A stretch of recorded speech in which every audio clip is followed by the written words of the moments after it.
Hello, hello, hello. Welcome back to the Football Terrace. It's FA Cup final day. Arsenal versus Chelsea. We're here live now. We're going to bring you the big team news.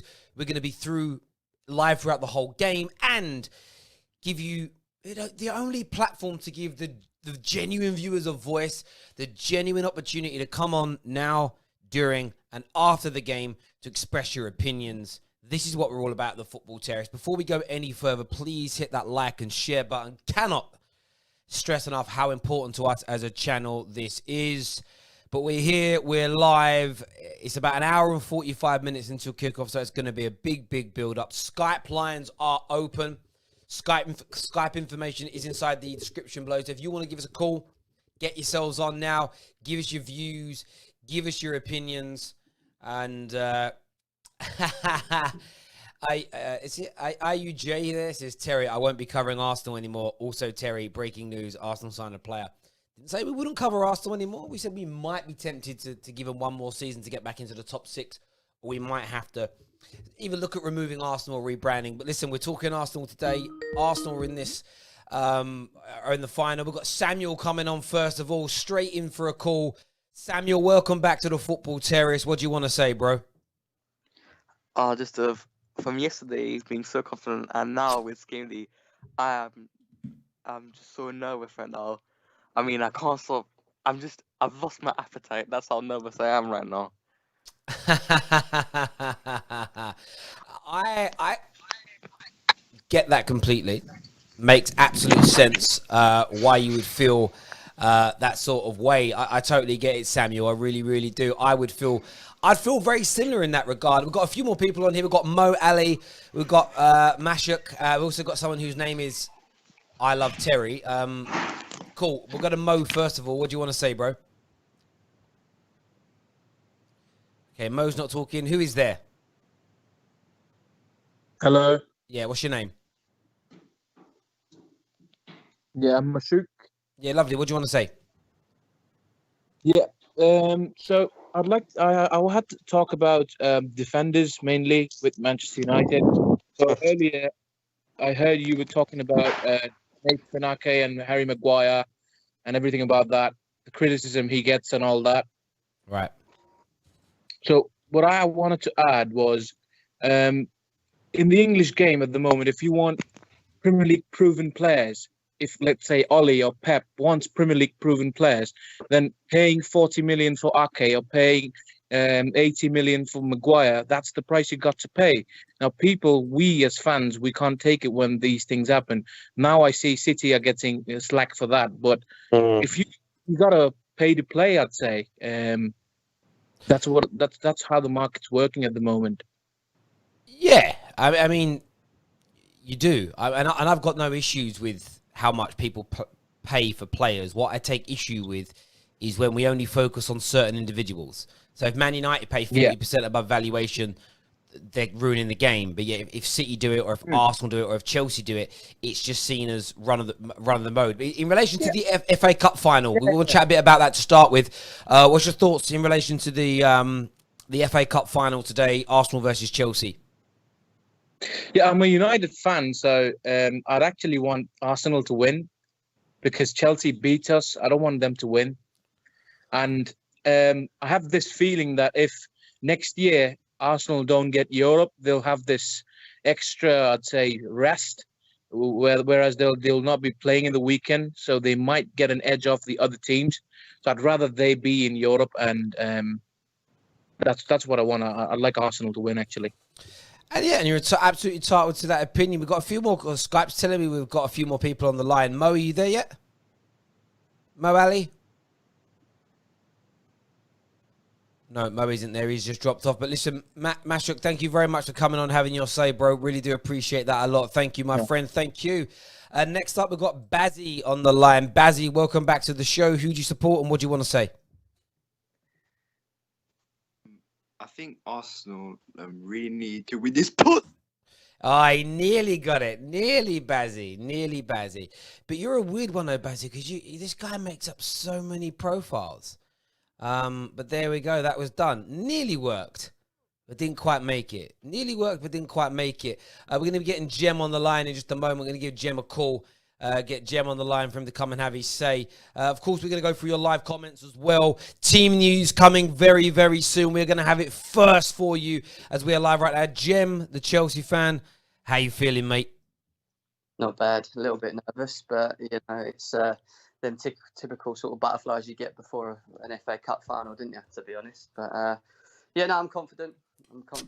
I'm always confident in our team. But it's going to be interesting because I think it's one of them ones where it is really a flick of a coin, isn't it? FA Cup final, anyone, whoever turns up on the day, you'd think is probably going to, potentially win it. Yeah, but So, I saw a tweet earlier which it's like my mind keeps changing because I don't have any loyalties in this really.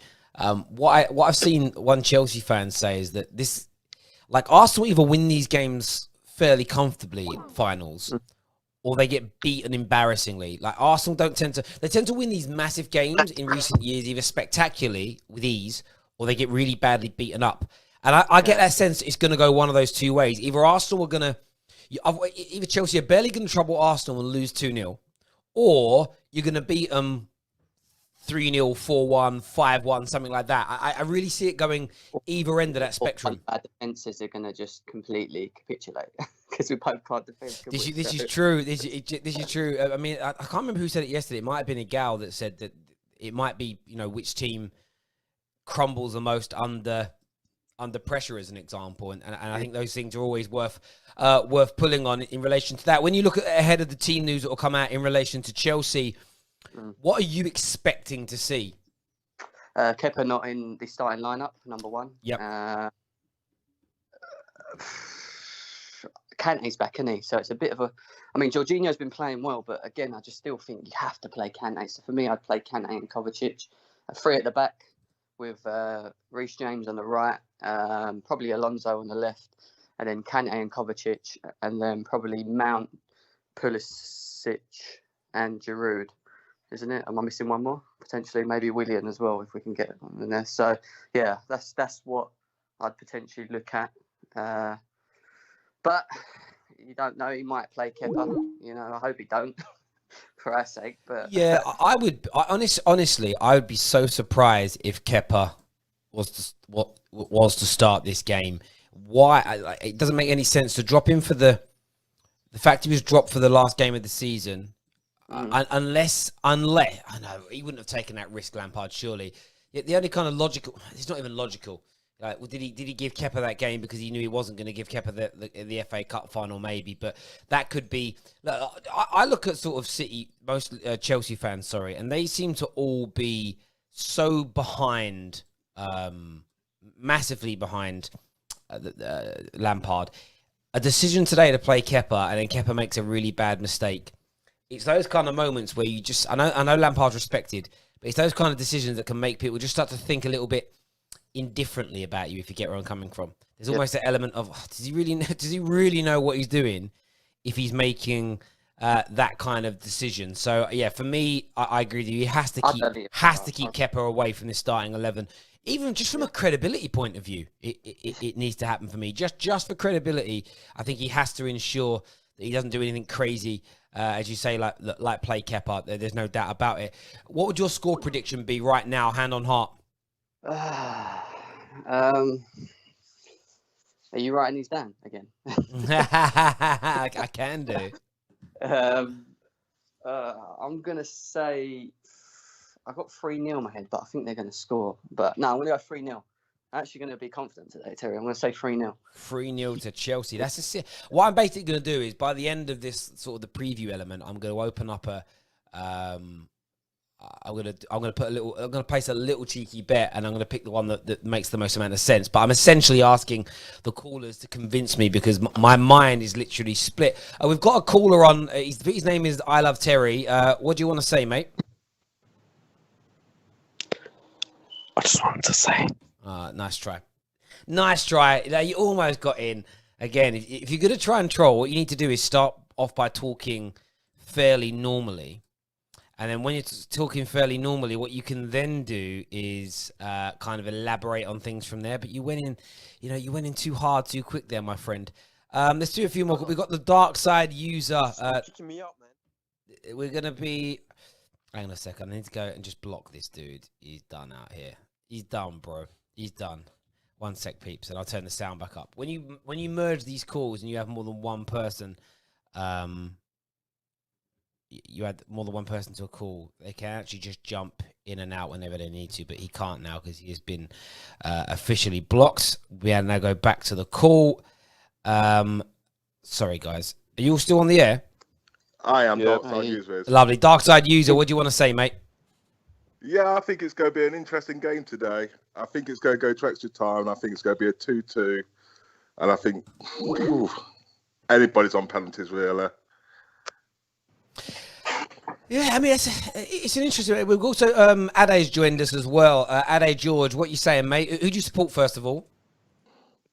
Hi, Terry. Yeah, I support Chelsea. You're a Chelsea fan. Are you as confident as Jim, or do you think this could be a much closer game? What's your head saying, Prowl? I don't know, really. Well, I think we'll get the job done, definitely. I think we'll probably got it done like 2-1 or something like that. Yeah, I can't. It's weird. I don't see Chelsea winning narrowly. I think Chelsea are going to win big or lose.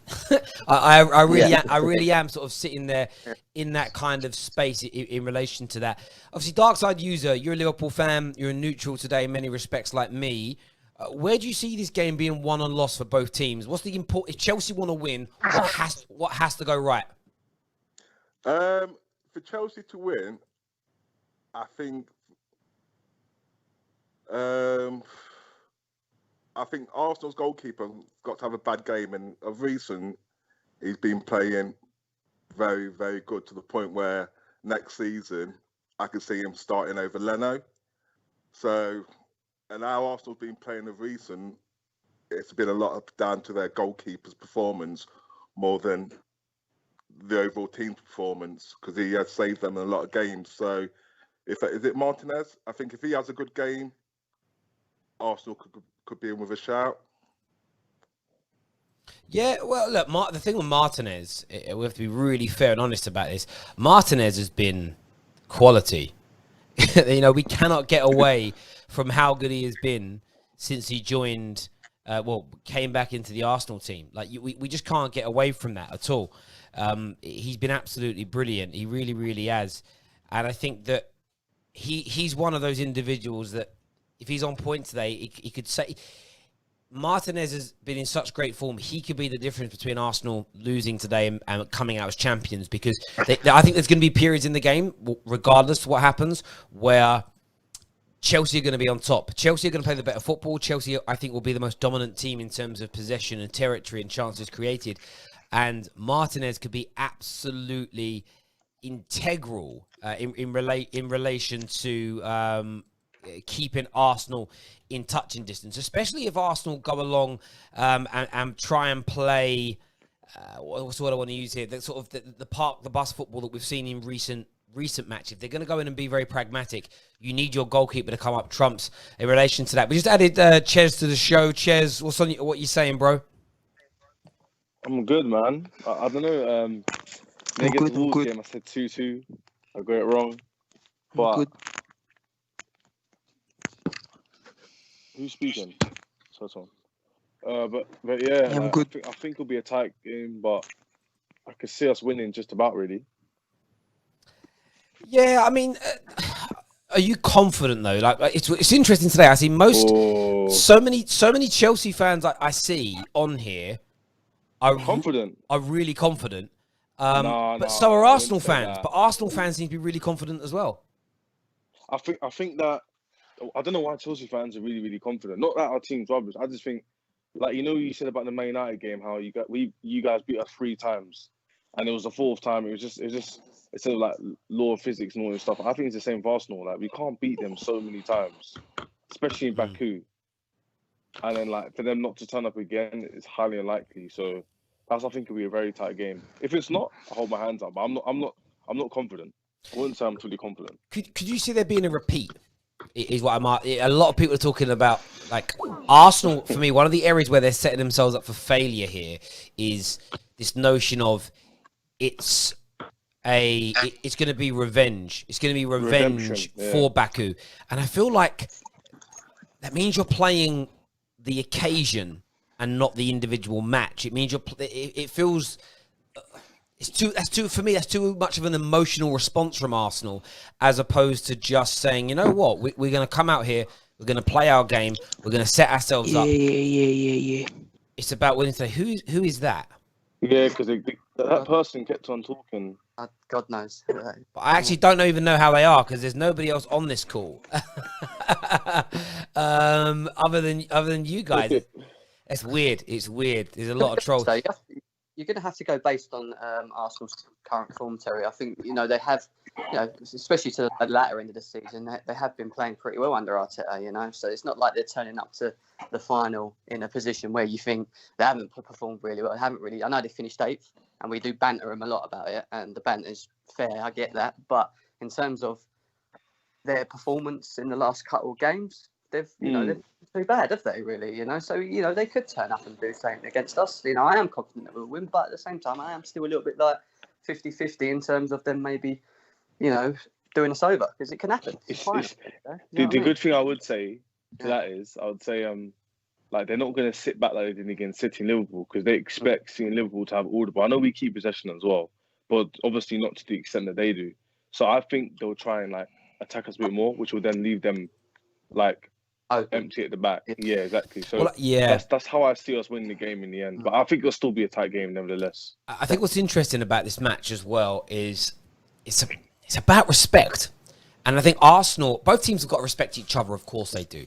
But I think there's this element of Arsenal have to respect Chelsea in as much as, yes, you may not attack with as much potency as Liverpool and City. You may not be as consistent as them going forward.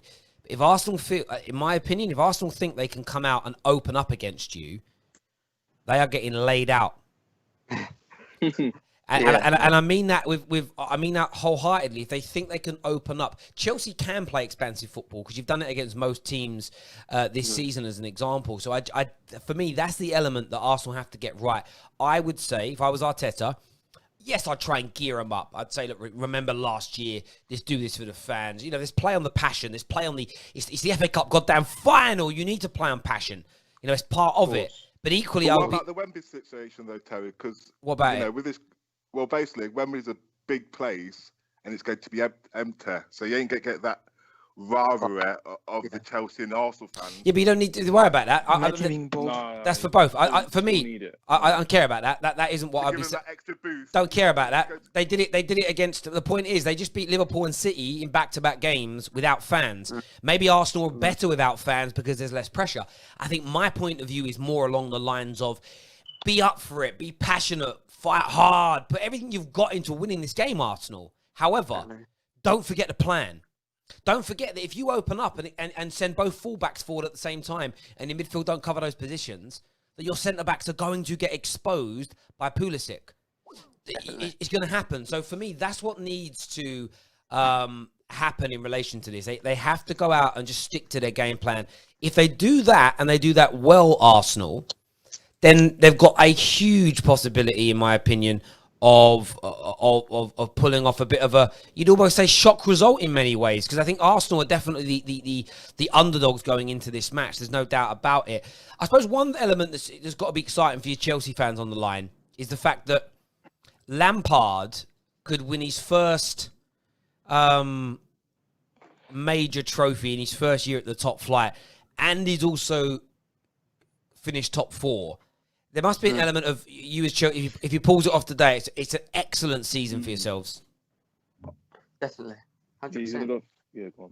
No. I was just to say to that. I mean, at the end of the day, you got to bear in mind where we started off, and we was on a ban. We had the youngsters come in. These youngsters hadn't played in the first squad. And to be honest, I wouldn't have predicted this. The fact that we are in the position that we're in, you got to take your hat off to him, really, because the fact that he's got his Champions League The fact that we're in a final, I think we even played. Did we not play Man City in a final as well? Top of my head, I can't remember with Lampard as manager, and we lost him on penalties. Yeah, under Lampard, did we not play Man City in a final? No, it was Liverpool. It was Liverpool. The Oh, was Super it? Cup. The Super Cup. Yeah. You know. All right, I suppose he walked into that one, but to be Yeah, fair, we played well. Yeah, you're right. We played well. that Boys, game as well. I'm going to have to end this call because all the people I've blocked are still in this group call. Call back again when none of these guys... No, when these guys are not in it. By the way, get alive. Yeah. I'm just going to end the call and then you guys can call back and it'll be a different group chat. These guys, I didn't even know you could do it. They're calling back via group chats to add themselves back to it again. So now, just let everyone know, if you want to call the show up, please do. All the information is inside the description below. But unless you show your full name, you're not getting on. Mash is back with us. Mash, you spoke to us earlier. What do you want to say? Mash? Right, you're done as well out here. We've got an... okay, you're going because you keep calling, not speaking. Kenna, what do you want to say, my bro? Who do you support? Hey, Terry, I support Chelsea. I'm a American Chelsea fan, but I am excited for the game. But yeah, looking forward to seeing... Can you do me a favor? Can you turn your device down in the background for me, please? Oh, sorry, I had your stream on. Hold on. No worries, bro. Yeah, man, I'm excited. Can't wait to see Christian Pulisic, Mason Mount. They're gonna, take it to Arsenal like they did earlier in the year. I'm pretty confident. Yeah, I mean, Chelsea fans seem to be, and I do understand why. I do understand why you'd be in this kind of mood. As an example, where do you see Chelsea winning it today? How are you going to beat this Arsenal side? Well, I think, first of all, that we may not be sticking with the 3-4-3 like a lot of people have seen. I've seen you guys talking about it yesterday. A couple other YouTubers talking about the 3-4-3, but I think we might stick out with the 3-4-3. With the 4-3-3, kind of start the game like we ended that game over in the Emirates, back in December. High pressing, with Pulisic on form, with Willian on form. Hopefully he's back. Conte playing as the 6. I think that we can really take it to you guys. We'll take it to those guys and put the pressure on them. I think we're going to win 3-1. Yeah, I hear that. We added Landry Steve on, but I had to mute you, Landry Steve, because you had your device playing in the background. If you're going to call the show, don't have the stream on at the same time. Once you've muted that, come on and have your say. I know a few other people are trying to call in. As long as you've got a display name that I recognise and it's your actual name and it isn't some weird, outlandish bullshit name, you can come on the stream. Anything else is just not coming on anymore. It's as simple as that. But I agree with a lot of what you said there, mate. And it's where I keep wanting to put Chelsea as the outright favourites to win the game. The problem I have is I get this little niggle in the back of my mind every time I say it, that Arsenal could turn up, Arsenal could do something, Arsenal could just deliver in this match. I get this sort of sense in relation to that. What Chelsea need to do is to not rest on their laurels. A little similar to what I said about Arsenal in many ways. Just a quick shout out to everybody. We are live on Hot Mic now as well. Please, everyone tuning in, there's over 1,000 of you watching. If you like this platform, you want to support us, hit the like button first of all, but make sure you download Hot Mic. All the information to do that is inside our description below. Really does support us as a platform, as an independent platform with no sponsors, no corporate backing. So if you guys could do that, that would be absolutely amazing. Thank you. Someone's called back with the same troll name. You can't make it back on with the same troll name, my friend. Let's add Landry back. You added KO as well. KO, what do you want to say, bro? I'm an Arsenal fan. Go for it. You're an Arsenal fan. Tell us what you think, KO. I think Arsenal is going to win the game because Arsenal has proven. Hello? Yeah, hello? Yeah, hi. Yeah, he just spoke instead of me. Yeah, you're KO. KO, who do you support? Yes, I support Chelsea. I already called to the show before. Yes, you did. I remember. Yeah, you called some Chelsea fans out for being delusional, I think.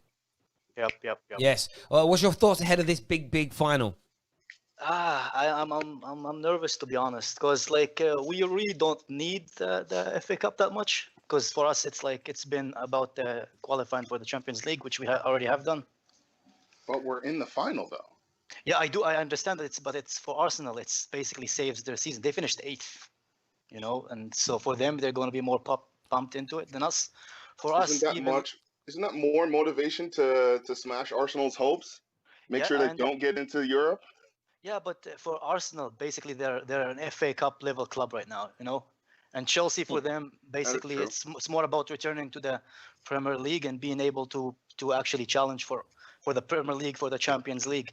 For Arsenal, basically it's just to put them back into Europe in case they actually do qualify and they can get back into the Champions League by winning the Europa League. So that's what. Listen, if Arsenal win, this would make sure that their season isn't a total dumpster fire. Yeah, that's what I'm saying. That's what I'm saying. For us, this would be the crown on top of the cake here.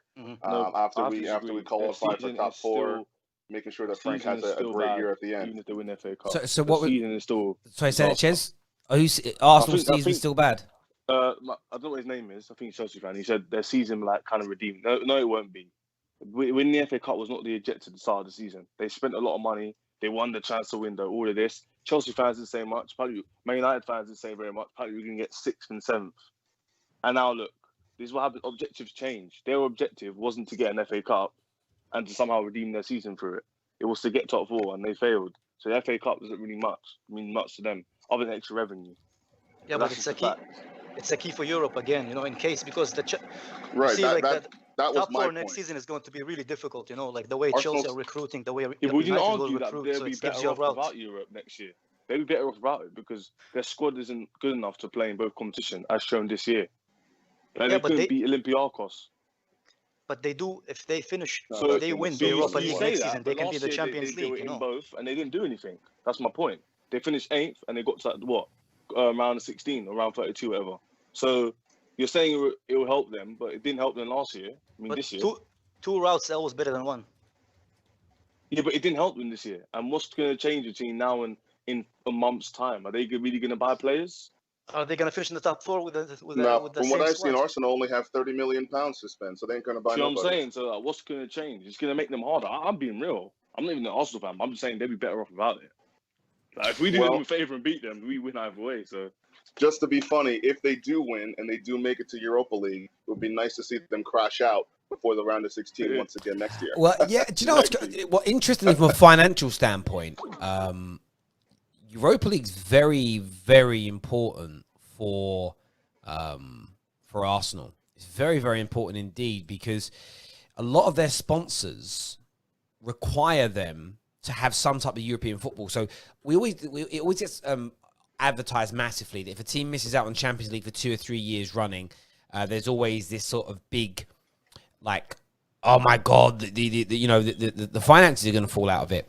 But sponsors also want Europa League football as a secondary source because at least if you're Arsenal shirt sponsor and you're being played, you're going to Europe, you're still having that sponsor broadcast around the world. If Arsenal play in a Europa League game, it does almost as many views on television, as an example, as when Arsenal play in a Champions League game because Arsenal have tens of millions, hundreds of millions of fans around the world. So it's still important from a financial standpoint. And if Arsenal don't make the Europa League, it's still going to be big money that they're going to miss out on this. But boys, I'm just going to mute your line for just a second because I've got Lee Gunner calling through that I'm going to get onto the air. Just give me a few seconds, people. Lee, what's going on, bro? Can you hear me, Lee? I got no sound. Oh, it hung up a little bit there. I'm just going to connect my phone to my... I'll get you guys back on in a second because what I can do is I can connect my phone to my... I didn't know I could do this till the other day. I can connect my phone to the roadcaster, which is connected. So if Lee calls back, we'll be able to broadcast his call via the... I'm going to call him on WhatsApp. It's always a little easier. I'll be able to broadcast the call via... yeah, so we'll get Lee Gunner on, see what man is saying. Get him on. Yeah, there we go. We can all hear it. See, I hope you guys can hear that as well. Lee, Yes, Terry. yes, my bro. guy. What's going on? Cup final day, baby. Yeah, come on. We've a poor season, Terry. I'll be buzzing if we pull this out the bag today, man. And you know what? I'm fully confident, mate. Yeah, really confident. Yeah, and you know what? I've seen a lot of people saying like, Arsenal shouldn't be confident. You know, don't get overexcited. Why? It's the cup final. Yeah, I was there last time we beat Chelsea. Nobody gave us a prayer. Yeah, nobody gave us a prayer. They've won 30 league games, breaking champions. We were rubbish, and we battered them off the park that day. So they're not to be feared, man. They're a good team. Yeah, mate, I hear that. Really, Yeah, no, I do. I don't think there's any need to fear them. I just feel that the Arsenal I think you need to play similarly to what you in the way that you did to beat City and to beat Liverpool. And if you do that, you can certainly cause what I would call an upset, because I think we know that Chelsea have been better than you this season. Oh yeah, of course.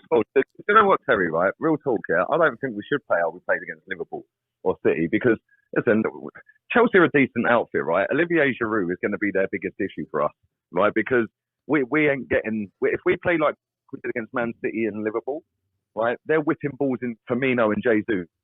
So then in the head, if we do against this lot, Giroud's winning everything.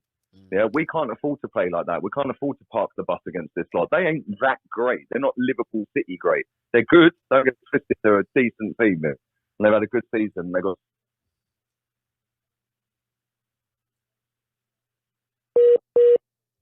Oh, there you go, mate. Sorry, there we go. Got you back. Yeah, no, I was saying this. If we're not on it today, it's going to be Baku all over again. But we can't afford to sit back and park the bus against this lot. They're not Liverpool good, mate. They're not Man City good. Yeah, they're very good. Don't get it twisted. I'm not trying to mug them off. Yeah, because they have got some decent players. Pulisic is going to cause Bellerin all sorts of problems today if Bellerin starts. So we need to take the game to them. Pepe, Aubameyang up front. I don't want none of this lack of threat rubbish. Put Aubameyang up front, yeah, and then put Saka on the left wing. Then get the ball to Xhaka and to Ceballos. As soon as we're getting on a counter, bang, straight down the wing. Aubameyang's legal in the box. We win the game. Aubameyang brace. Giroud to score. We're going to do them 2-1. Aubameyang brace. I hear that. Can you boys hear Lee okay? Yeah. Sorry, I'm Yeah, in we can Seville hear. in this apartment, mate. Yeah, Yeah, I've come away for the weekend and the Wi-Fi is dead. So I don't know how I'm going to do my watch along in a minute. There we go. Now, listen, I agree with a lot of what you said there. They're definitely not as good as Liverpool and City. That's my fear for Arsenal, though, when I try and sit here as a neutral, is that I've said it a few times that they almost go, we can be a bit more expansive. We can throw our fullbacks forward and not cover. And Chelsea do have some potent players at the back. So it's a real interesting one for me to see how this is going to go. I wanted to ask you this, Lee. I mean, you got called out a little bit on the show last night when we did a preview for being sort of one of these sort of negative Arsenal fans who is kind of wants. Who's calling me out, Terry? Who's calling me out? Was it young lad Samuel, and you obviously Agal mentioned you, I think, as well. Do you want Arsenal to lose, and so that you can say I was right, Arteta's a failure, or do you actually want him to win? Say to these people, Terry, yeah, I've supported this football club 38 years, mate, yeah. I've forgotten more than half of these people will ever know. And that's not being arrogant or elitist, yeah. Because I say it as it is, instead of playing up to cameras and crowds, yeah, and I want what's best for my football club, yeah, which, like I said, I've supported since birth. My surname's Gunner, Terry. You know this, yeah? I was born an Arsenal fan, bruv, yeah? I don't have to jump on a wave because we're the best team in the world at the time when somebody wants to follow us, yeah? Right? I've supported the club because I wanted to support the club because it's my club, yeah? Right? Not because we were just the best team. Because at the time I started supporting Arsenal, we were shit, mate, yeah? Man United and Liverpool were the dominant teams, right? This is where people get it twisted, yeah? I'll give an example. We played Man City in the Cup semi-final. That was my most watched watch-along, most watched video on my channel. Why would 75,000 people come and watch that if I'm negative because we're winning 2-0? Yeah, and we're in a cup final. People just see an odd little sound bite and go, oh, he's negative. No, I'm just not deluded, mate. Yeah, I'm not going to sit and play up for likes on Twitter. Yeah, I'm not going to sit up and play to the masses. Yeah, I don't rate the manager. Win, lose or draw today, I still don't want him to be manager. Yeah, because I don't think he's good enough to get me to where I want my team to be. Yeah, which is winning a league title. Yeah, if people can't deal with that, tough. Yeah, I ain't stopping you supporting him. I support Arsenal, not Arteta. Yeah, I don't support Bellerin. I don't support Ozil. I support Arsenal Football Club. Yeah, the club is the star, as Kenny Ken said. Yeah, the club is the star, right? So today, and I'll give you one quick example. Yeah, I was Wenger out for a long time, Terry. Still didn't stop me going to the games, did it? Yeah. No, Still no, used no. to It go didn't. for my season Yeah. ticket in the turnstile and go to the games. I don't rate Ozil for that 90 minutes. I back him. Yeah. As soon as I walk in the ground, 90 minutes, everything gets left outside, mate. Before and after, I'll say what I want. People just get so wound up by other people's opinions. It's like, I'm not stopping you supporting the manager or the players in your way. Just because I say that I don't rate this or I don't rate that. Well, unless the players are all sitting down watching my previews, mate, what does it make a difference? I'm saying. Mate, and I get that completely. I think, you know, it's interesting, as you say. I think I don't agree with everything you say, and we know that because me and you talk a lot off of air as well. I didn't actually know your surname was Gunner. I thought Gunner was just Born a Gunner, bro, baby. Born a Gunner. Look at that. I bet most people thought I just added Gunner to his name. You know, like Sonny's channel's called Sonny Arsenal TV. I think people thought you did the same thing by just putting Gunner on there. Your actual name is Gunner. That is serious. That is serious. Never been changed. Never been changed. And the mad thing is my youngest brother supports Derby County. I don't even know how that happened. Yeah, he goes home and away for Derby County. It's mad. Yeah, my dad back in the day, my dad's not really into football anymore. The day that Zidane signed for Madrid, yeah, he said, I'm done with football. He goes, that's an absolute disgrace. 50 million, I'm done. But he used to be like Millwall. Yeah, he used to go home and away for Millwall, bro. Yeah, because he's from like southeast London. Right. Yeah, I hear that. Southeast, yeah. And then they obviously moved up to Milton Keynes then. But yeah, man, I've always been Arsenal, mate. And my surname is that. Legit, never been changed. I know people think it has, but it hasn't. And yeah, man, like, listen, Terry, at the end of the day, you just said we speak offline. We've got each other's phone numbers, hence why I'm on the phone to you now, yeah? Right? We speak about Man United, we speak about Arsenal, we speak about all football because we're football fans, yeah? Mm-hmm. When I speak about Arsenal, the amount of people that get upset with the way I speak about Arsenal Football Club, it's like, you do realise you can scroll past that video or that tweet or that Instagram post. You do realise you don't have to rise to it. You don't have to reply. You know, if I had the pound for every time somebody told me I'm a fake fan or a Spurs fan, I'd be a multi-millionaire, mate. Do you know what I mean? Yeah, I would. I hear that, bro. I hear that. And I'll tell you something, yeah? I've only predicted 2 games that we wouldn't win this season, yeah? Right? One was against Liverpool this season, and I think the other one was against Man City this season. Other than that, I predict a win pretty much every week. Yeah, so people can say negative. No, I'm just not deluded. I'm still waiting, and I know you've got well over 1,000 people watching this year, and I know a lot of them are Arsenal fans. I am still waiting for somebody to tell me what the process is that I'm supposed to be trusting. Yeah, because if it involves David Luiz next season and Granit Xhaka, then we're doomed. Yeah. Bruv, mate, last night, I have to say, on our preview show last night, we had every Arsenal fan on the show literally saying they would have put Granit Xhaka in a combined 11 over Kante. Oh, bruv, listen, do you know what? Real talk, Terry, yeah? I've got a lot of Arsenal fans that follow me on YouTube and other platforms, right? The ones that do follow me are sound, yeah? Right? But I genuinely would rather rival fans follow me than Arsenal fans. Real talk, yeah? And people get a bit weird when I say that, yeah? It's not a muggy one against the people that do follow me, but I genuinely get on better with rival fans than I do with Arsenal fans because I want to win a league. I couldn't care less about 6th place. I see Arsenal fans the other day laughing at Jose Mourinho for running around celebrating 6th, like they wouldn't be lauding up Arteta if he done it this season. Yeah, do you know what I mean? Yeah, when Liverpool lost to Watford, right? And they're going, oh, the Invincibles. Well, hang on, ain't Liverpool history merchants that are always the victims? Because that's what we keep telling everyone that they are. We have morphed into what we keep telling Liverpool fans they were. Yeah, history merchants on the Invincibles. Yeah, and always the victims from VAR and the FA. Yeah, that's why Arsenal fans don't get on with me because I say it as it is. Something I've noticed with Arsenal fans recently, and I've never seen it with another fan base. And maybe it's because I've only just noticed it, so I'm seeing it more. You know, like a bit like if you buy a red car, you suddenly see lots of red cars everywhere.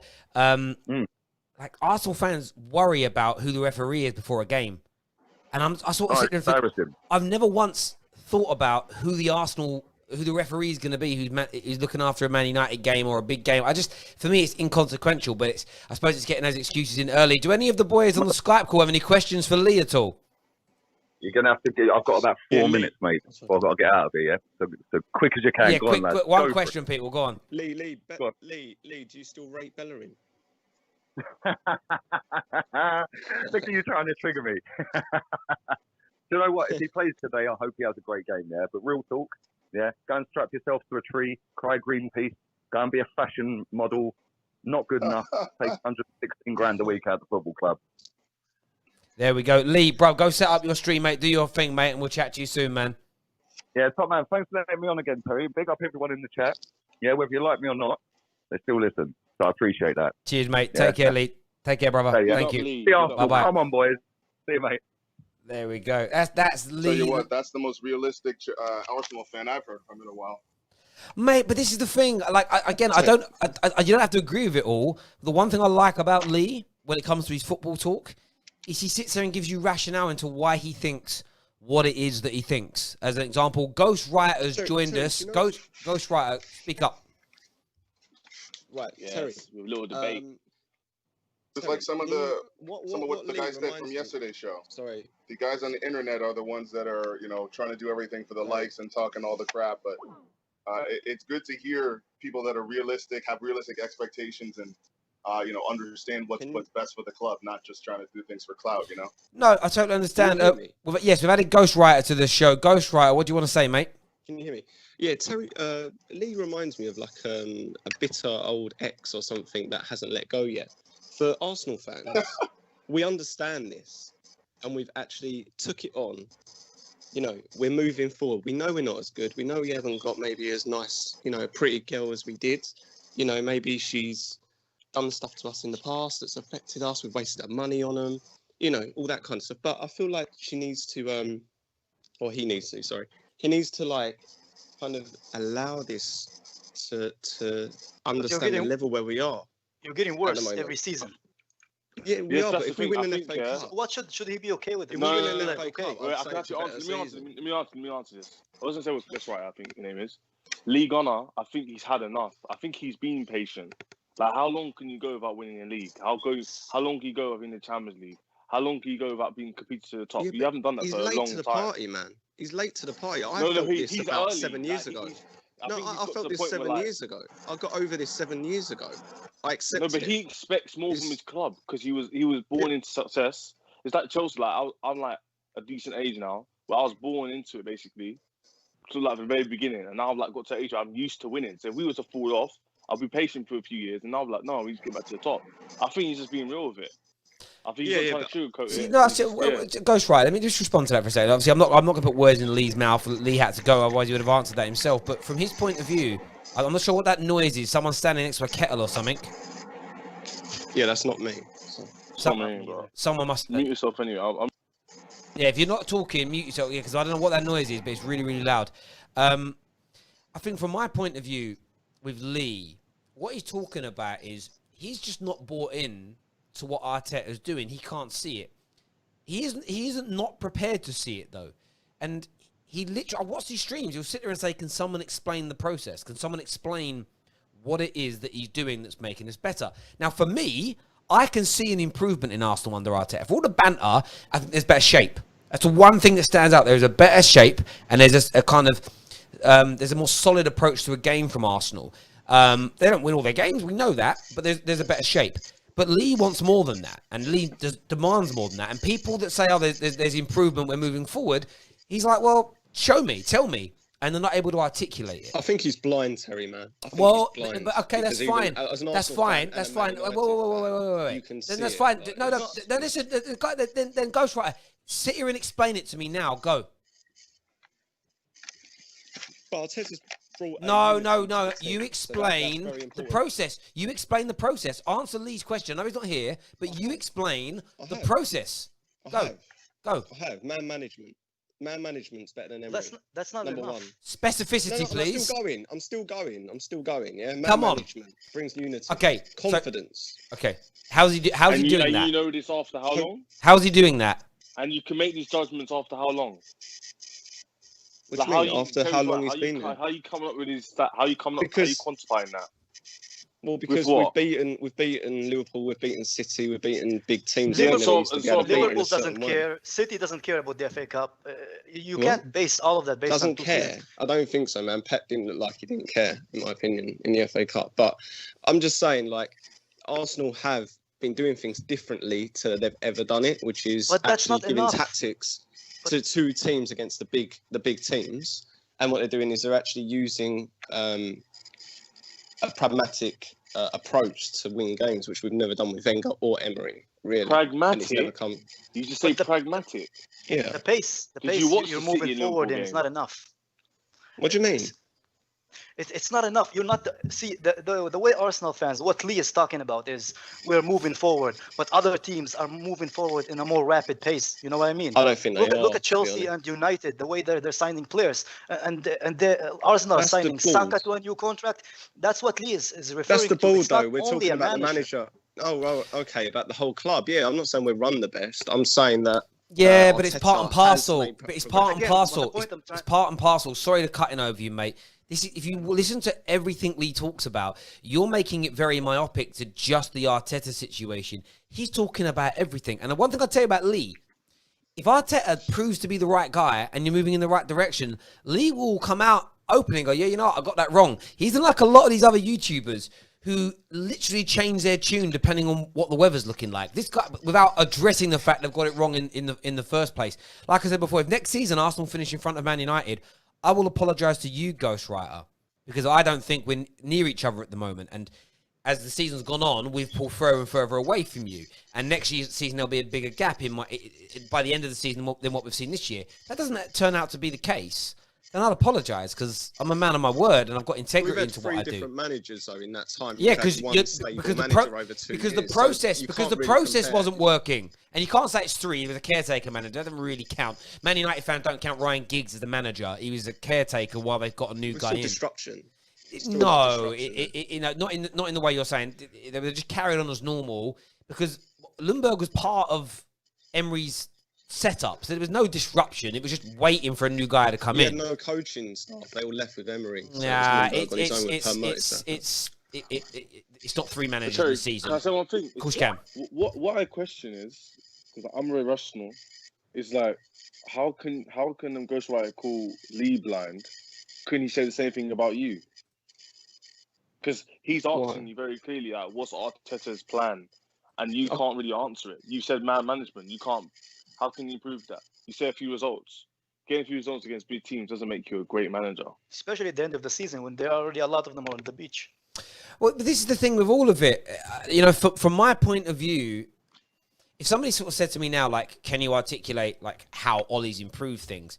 I can say man management, but I can give prime examples. And one great example of excellent man management is actually how Lukaku feels about Ollie now. Ollie didn't want him at the club, but Ollie's man management was so good that Lukaku was made to feel like Ollie was helping him find a move away as opposed to getting rid of a player that he didn't want because he went about it in the right way. If you look at the problem at the beginning of the season that Matic had with Ollie for not being picked, there was a few words being said.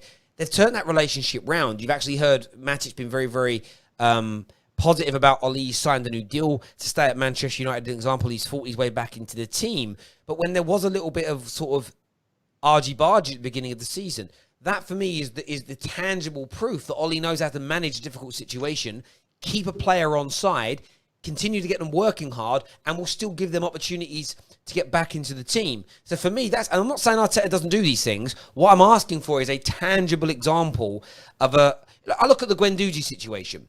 Maybe he just says Guendouzi's done, but it's like almost, instead of trying to, a lot of people still think Guendouzi's a good player. That's why they keep saying, well, Barca are looking at him and PSG are looking at him. Okay, cool. That must mean he's talented. Can't Arteta fix the problems with the player and get him back in? If Barcelona want him, he must be good. If Bayern Munich maybe want him, he must be good. If Atletico Madrid want him, he must be good. So can't you fix the problems with him and get him out? I'm not saying it is bad, man. Maybe the best result is to move him on. But I want, as always, tangible examples about man management. I want tangible examples about tactics. I want tangible examples about how he's improved people. And I'm not saying he hasn't done it, but what Lee Gunner is asking for, and I agree with this, is tell me how that's happened. When people sit here and say to me, Marcus Rashford lacks intelligence, explain how that works. And they go, well, he makes bad decisions. Okay, how does that compare to other attackers? They can never give you examples because they don't really know. They're just throwing out these very vague words and descriptives and hoping no one challenges them. Oh, sorry, Terry, I can do it. Shaka came out and said that Arteta's really improved us and the way we're playing, we're really enjoying it at the moment. We are more of a team. So we've got proof in that way if you want to go down that. Like you said about Lukaku, Shaka's come out and said that. Mustafi's come out and said that. Shaka's improved. He's playing his best football he's ever done in the last 4 years at Arsenal Football Club. Mustafi's playing his best football in the last 4 years at Arsenal Football Club in 6 months of time under Arteta. On top of that, we're playing a system where we're playing out from the back. We've scored goals. We scored from one end to the pitch against Man City, all the way to the end in the FA Cup semi-final, which is Arteta's football. So you can clearly see it. Again, that's why I said that Lee looks like he's blind. So if you can't see these things, there's not much that is left from Wenger's era, really, football-wise. Yeah, and I get that. And I get that. And this isn't about me saying I can't see it, and you've just done what I asked for. I'm saying give us tangible examples, and then people are more likely to listen to you. And maybe somebody can't see it. Maybe somebody is blind to it. But then it's your responsibility, if you're entering into a debate, to show someone. I always find this kind of notion, not in any kind of debate, on any subject in the world. If somebody says, I can't see what you're saying is true, if you refuse to show them why it is, why are you even entering a debate? No, of course. It makes no sense. Can I ask him a question, Terry? Yeah, go for it. We've got some team news as well. Willian isn't in the team. Willian is on... That's good news for us. Actually, Willian is not even on the bench. Willian is out of the squad today. Out of the match day squad. We're going to react to the team news in a few moments. Ask your question. Let me get the teams up on the screen, and then we'll go through all that conversation. Cheers, boys. I wanted to ask him, how long do you think Arteta how long do you think it will take him to be back in the top 4? It depends on what the ball does. He can't do it on his own. So. But again, like I work in marketing. Basically, that's what I do. And every time you analyze your strategy, you have to look at your competitors as well. You can't just look at yourself. The board itself is not a reflection of what's going to happen. Look, if Chelsea and United improve, then that's top 4 gone for Arsenal if they don't do anything else. And if they just half-ass it, it's not enough. I'm not disagreeing. It doesn't make Arteta not out of the 3, not done as well as Lampard or Solskjaer. It's the board that are actually taking Man United to the next level by buying a £50 million player and Lampard getting. I understand Lee's point in a way, because a good manager, an experienced manager, can get more out of the players you guys already have. I don't think so. Our players at the back. Look at Conte. Look at what Conte did with Chelsea. Look at the squad they had. Chelsea got the league with Conte made Vicky Moses one of the best right backs in the league that season. That's the point. That's the point Lee was going to make. Yeah, you have one player in the back. Yeah, if we have one bad player at the back, we've got literally 3. I just think it wasn't a good time for Arsenal to appoint Arteta, especially the way United and Chelsea are going. I think the way we are, we can't be any worse. We're growing a team. Arteta. No, I don't think we could. Having said all this, it's 6th. We'll be where Tottenham are if we have Mourinho. That's what I believe. We'll be 6th. So, having said all this, the games today, I think that it's going to be a tight game anyway. And I think Arsenal could do some damage. Because we're playing 3-4-3. Arsenal's team, I want to go for Arsenal's team for a moment. We're going to put it up on the screen in a minute. So you've got Aubameyang, Pepe, Lacazette starting up front. You've got a midfield 2 of Xhaka and Ceballos starting. Yes. Who are your fullbacks going to be here? Because you've got Maitland-Niles playing.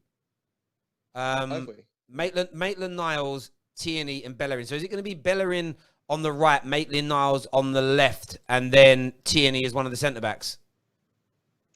Probably. Yes, it will be. Yeah. So Tierney will be the left side of the centre backs, and then you'll have Saka and Niles. No, Saka's on the bench, mate. Oh, sorry, Bellerin and Niles. Yes, and Niles will go left back, and Bellerin will be right back. There we go. I'm going to get that team up on the screen. It's interesting. Like, Saka's missed a few. I mean, look, listen, Arsenal, let's see what... I never really overly judge a team personally before I see a team play, because they could end up going on to win the match. We're going to add Arsenal's team to the screen for you all to see in just a moment. We'll stick that up on there now. There you go. See the Arsenal team. I wish Kante was starting, Terry, man. Yeah, I mean, Kante... Is Kante even on the bench today? Yeah, he is, but obviously he's on the bench. I don't think he's match fit. Yeah. Let's go for this plan. Can I just say, if I was a neutral or I was a Chelsea fan looking at the Arsenal front three, I would shit myself. I'm not gonna lie. On paper, you telling me we you scored look at more goals than when they look at your season. midfield, when they We've look at your scored more midfield, that's a goals than you championship this midfield, my season. friend. Yeah, but if you look at it on paper, does that not scare you? Does that not scare you on paper? No. It must scare you. No. It's not about Okay, paper. so- I use the eye test and stats. Okay, all right. We score more goals than Yeah, you but this you season. know, on a day, they can do damage, like serious damage to Yeah, a team I'm if actually they're on worried. it. I'm worried. Yeah. I wouldn't say scared. Not really. We've got David who's joining us now. David. Hey, my guy. By the way, everyone who's tuning in live, there's about 1,400 people. We will be live after the game with a live match reaction show, so make sure you're all tuning in for that. Where we're going to have we'll have the boys on that. We'll be taking phone calls on that to get yourselves in. Also, make sure you sign up to Hot Mic right now, please. Really important to us as a channel that you get that done. All the links to download the app and my promo code TFT are in my description below. Then follow the Football Terrace on that. Also, if you want to get your super chats in, please do. We'll read out all the super chats as best we can. We get an eye test, actually. Eye test actually put a super chat in that I missed a few moments ago because I was in the middle of doing the teams. But he said, Arsenal are a mid-table club now. Eye test, if you phone the show back, we'll get you on as well. But David, how are you feeling? The team news is out. Rudiger, Zuma, Aspie at the back. Are you confident? Can you hear me, Terry? Perfect. Yeah, it's the lineup I expected, for considering the way we've been playing recently, and Arsenal have gone with a 3 as well, so it'd be interesting to watch. Yeah, I mean, it literally is the same formations against each other, how it works out. I'm trying to assess both teams, and I'm trying to stay neutral here. Something, though, that my guy that said, I think it was Keo said it, Arsenal's midfield four, they're a midfield four when you're attacking. That is championship level, you know. Maitland-Niles, Bellerin. Football is one in the midfield, you know. If you actually know football is one in the midfield. That's where you basically split the attack and the defense. And Arsenal's midfield has been a problem for them for years. And, you know, like, a lot of Chelsea fans, they have an issue with Kovacic, but watch the way he plays. No, Watch the way he no. just takes the ball and passes. There's no way Chelsea fans reach him. What Chelsea fans referring to? A lot of them. Because he's been on player of the season. Yeah, for me too. I love Kovacic, you know. Even like with him, because he carries with Werner and our team this season, he carries the ball so well. That's what we need Kante. I think Jorginho, he's too not similar to Kovacic, but they do a similar role. Like I need someone who's going to sit to let Kovacic go forward. Do you know what I mean? Guys, don't sleep on Ceballos and Xhaka today. I'm just going to let you know. Yeah, everyone thinks they're just Ceballos I really rate. Xhaka is actually a very, very good holding midfielder. No one's sleeping on them. It's just like, you think that Chelsea's midfield is better than Arsenal midfield? I think that's outrageous. Oh man. If you think Arsenal's midfield is even close to Chelsea, my friend, you're Chelsea fans. Let's just keep it cool. Let's just keep it cool. After the game, we can rinse this guy off and we beat them. But for now, let's stay humble. Okay. We've added, guys. We've had Arsenal fan TV. Everyone was shouting and saying Arsenal is. Yeah. Let's just not do. I'm not shouting. I'm just going to state a point, man. Just watch this space today. Pepe and them two. I agree with you. You have a better attack than us, but look at our attack next season. We changed our whole attack. We have a. Bro, you say that we score more goals than them. Yeah, but we've had Emery was a problem, man. He made us not go past the halfway line. And he didn't play Pepe. He didn't play Pepe in a lot of games. It was Wenger, then it was Emery. You guys need to blame your players sometimes too, you know. No, Arteta, man, it's starting to get the truth right. out of him. So I'm gonna go over to the eye test. Eye test has just joined this call with us now. Eye test, what you saying, bro? Yes. So for me personally, I think Arsenal are gonna win this game because I think they're gonna be more up for this game because this is the level they are at now. This is their level. They're never gonna compete top 4 anymore, even top 6. They're never gonna compete. You can't say never. You don't know the future, man. You're not Mystic Meg. No, but basically other teams and positions. The same way that you say that you think Arteta's making a change and moving Arsenal into the position, he has the right to say the same thing. Yeah. Huh? Our issue was our attacking players, and we improved on it massively. You know, Arsenal had a weak midfield and defense for years, and They haven't improved. It's not for how weak. long? Xhaka and Ceballos are very, very good. Oh, No, They're no, very no, good. no, no, no. They're No, very, go very right, good. go ain't right. Go played. right. You cannot Ain't sit. You played. cannot sit. You Come on, cannot sit man. here. You cannot sit here and tell me that Xhaka and Ceballos is a top Are better four. than Is a Kovacic, top four Kante, It's forward. all these elite, guys but they're level, very man. good. No way. No No, way. no, bro. Don't even Very compare good. it to Chelsea. Just look at it as it is as a unit. It's not good enough. Your It's just not. midfield is about where you are in the league. You know, it's No, mid-table. It's Ceballos have only mid-table. started playing in the last Ceballos, 5, 6, 7 games. Real Madrid couldn't even sell Ceballos, him. no, he's been Wanted playing what he all wanted. season. He's been Yeah, playing but all he's on season. loan. He's come from another country. He had Emery, Oh. and he fucked everything up, man. Why is Emery everyone mucked blamed Emery with everything up. Arsenal fans, man? They weren't I, saying the I, same I thing think when you're Man got to the scapegoating him a little Europa League bit too final much. last I think year. you're Oh yeah, scapegoating. we beat Ceballos and Valencia and Xhaka Messiah, are greatest very, very manager. good, man. Very, very good. I love them. Well, there we go. I mean, we're 45 minutes away from kickoff now. Nervous, man. I'm nervous. Can I Yeah. give a prediction? Then I'm going to go. No, no, no. Go on, Ghostwriter. Give us your prediction, bruv. What's your Right, I'm prediction? going to go after this. My prediction is 3-1 Arsenal. 3-1 to Arsenal. What was Lee Gunner's prediction? Did he give one? He said Arsenal win, but I didn't actually ask him for a score on there. But there we go. Listen, Ghostwriter, thank you very much for coming on, mate. We'll Lovely. chat to you at Thank some very point much. after the Thank game. you. Bye-bye. Bye-bye. Top man. Thank you. Listen, everyone's entitled to an opinion. The interesting thing is, it depends on who you speak to, because like Lee was quite confident, but the more I listen to Ghostwriter, the more I feel he's clutching at straws, if that makes sense. Like, you remember when Ty blamed the rain for why they didn't beat Watford? It almost feels like that for me. What is there any news come out? Because I don't have the sound up about Willian. Why Willian isn't in the team? Apparently, I saw some Chelsea chat that it's because of his agent's comments during the week. So I think Lampard thinks his mentality isn't 100% for the game. The sooner he Fair leaves, enough. the better, you know. Yeah, listen, I think his agent was like teasing a move, and I don't think His Willian agent was- said that he had 5 offers from the Premier League out there. Yeah, so Yeah, that's what Lampard's gonna pay them attention. Same This is reason one why of the Jorginho was on the bench mid-season. Yeah, this is one of the big issues. This is one of the big issues that comes up now with the football having been delayed because of the lockdown, is that you end up in a situation where players are theoretically outside of their contracts, or a lot of them are outside their contracts, and of course they want to secure their futures. And you're in this sort of weird position where you've still got to play games for the team that you know you're not re-signed. Like, Chelsea clearly haven't offered him anything that he's willing to stay for, but he's still around. So it probably does make sense to take someone out if their mind's in it. And I think it also shows, like Lampard. Lampard's got that kind of ruthless streak in him to say, actually, your head isn't in the right space. Move yourself on, because we need. Chelsea do need that. Chelsea need every single player to be absolutely on point, no matter what's going on around them, and that's very, very important indeed. It really, I think really that bodes is. well for the future, man. It's shades of it's about time. Mourinho. When Mourinho was ruthless with his lineup changes, Frank was there for that, so Frank is gonna be taking that into his managerial style. If your head's not in it right there, you're gonna be out, and he's gonna put the next man up, and the next man up is gonna be ready to go. I like that about him. It's a good point, and those things are very, very important. And they kind of get disrespected, I think, a little bit in football.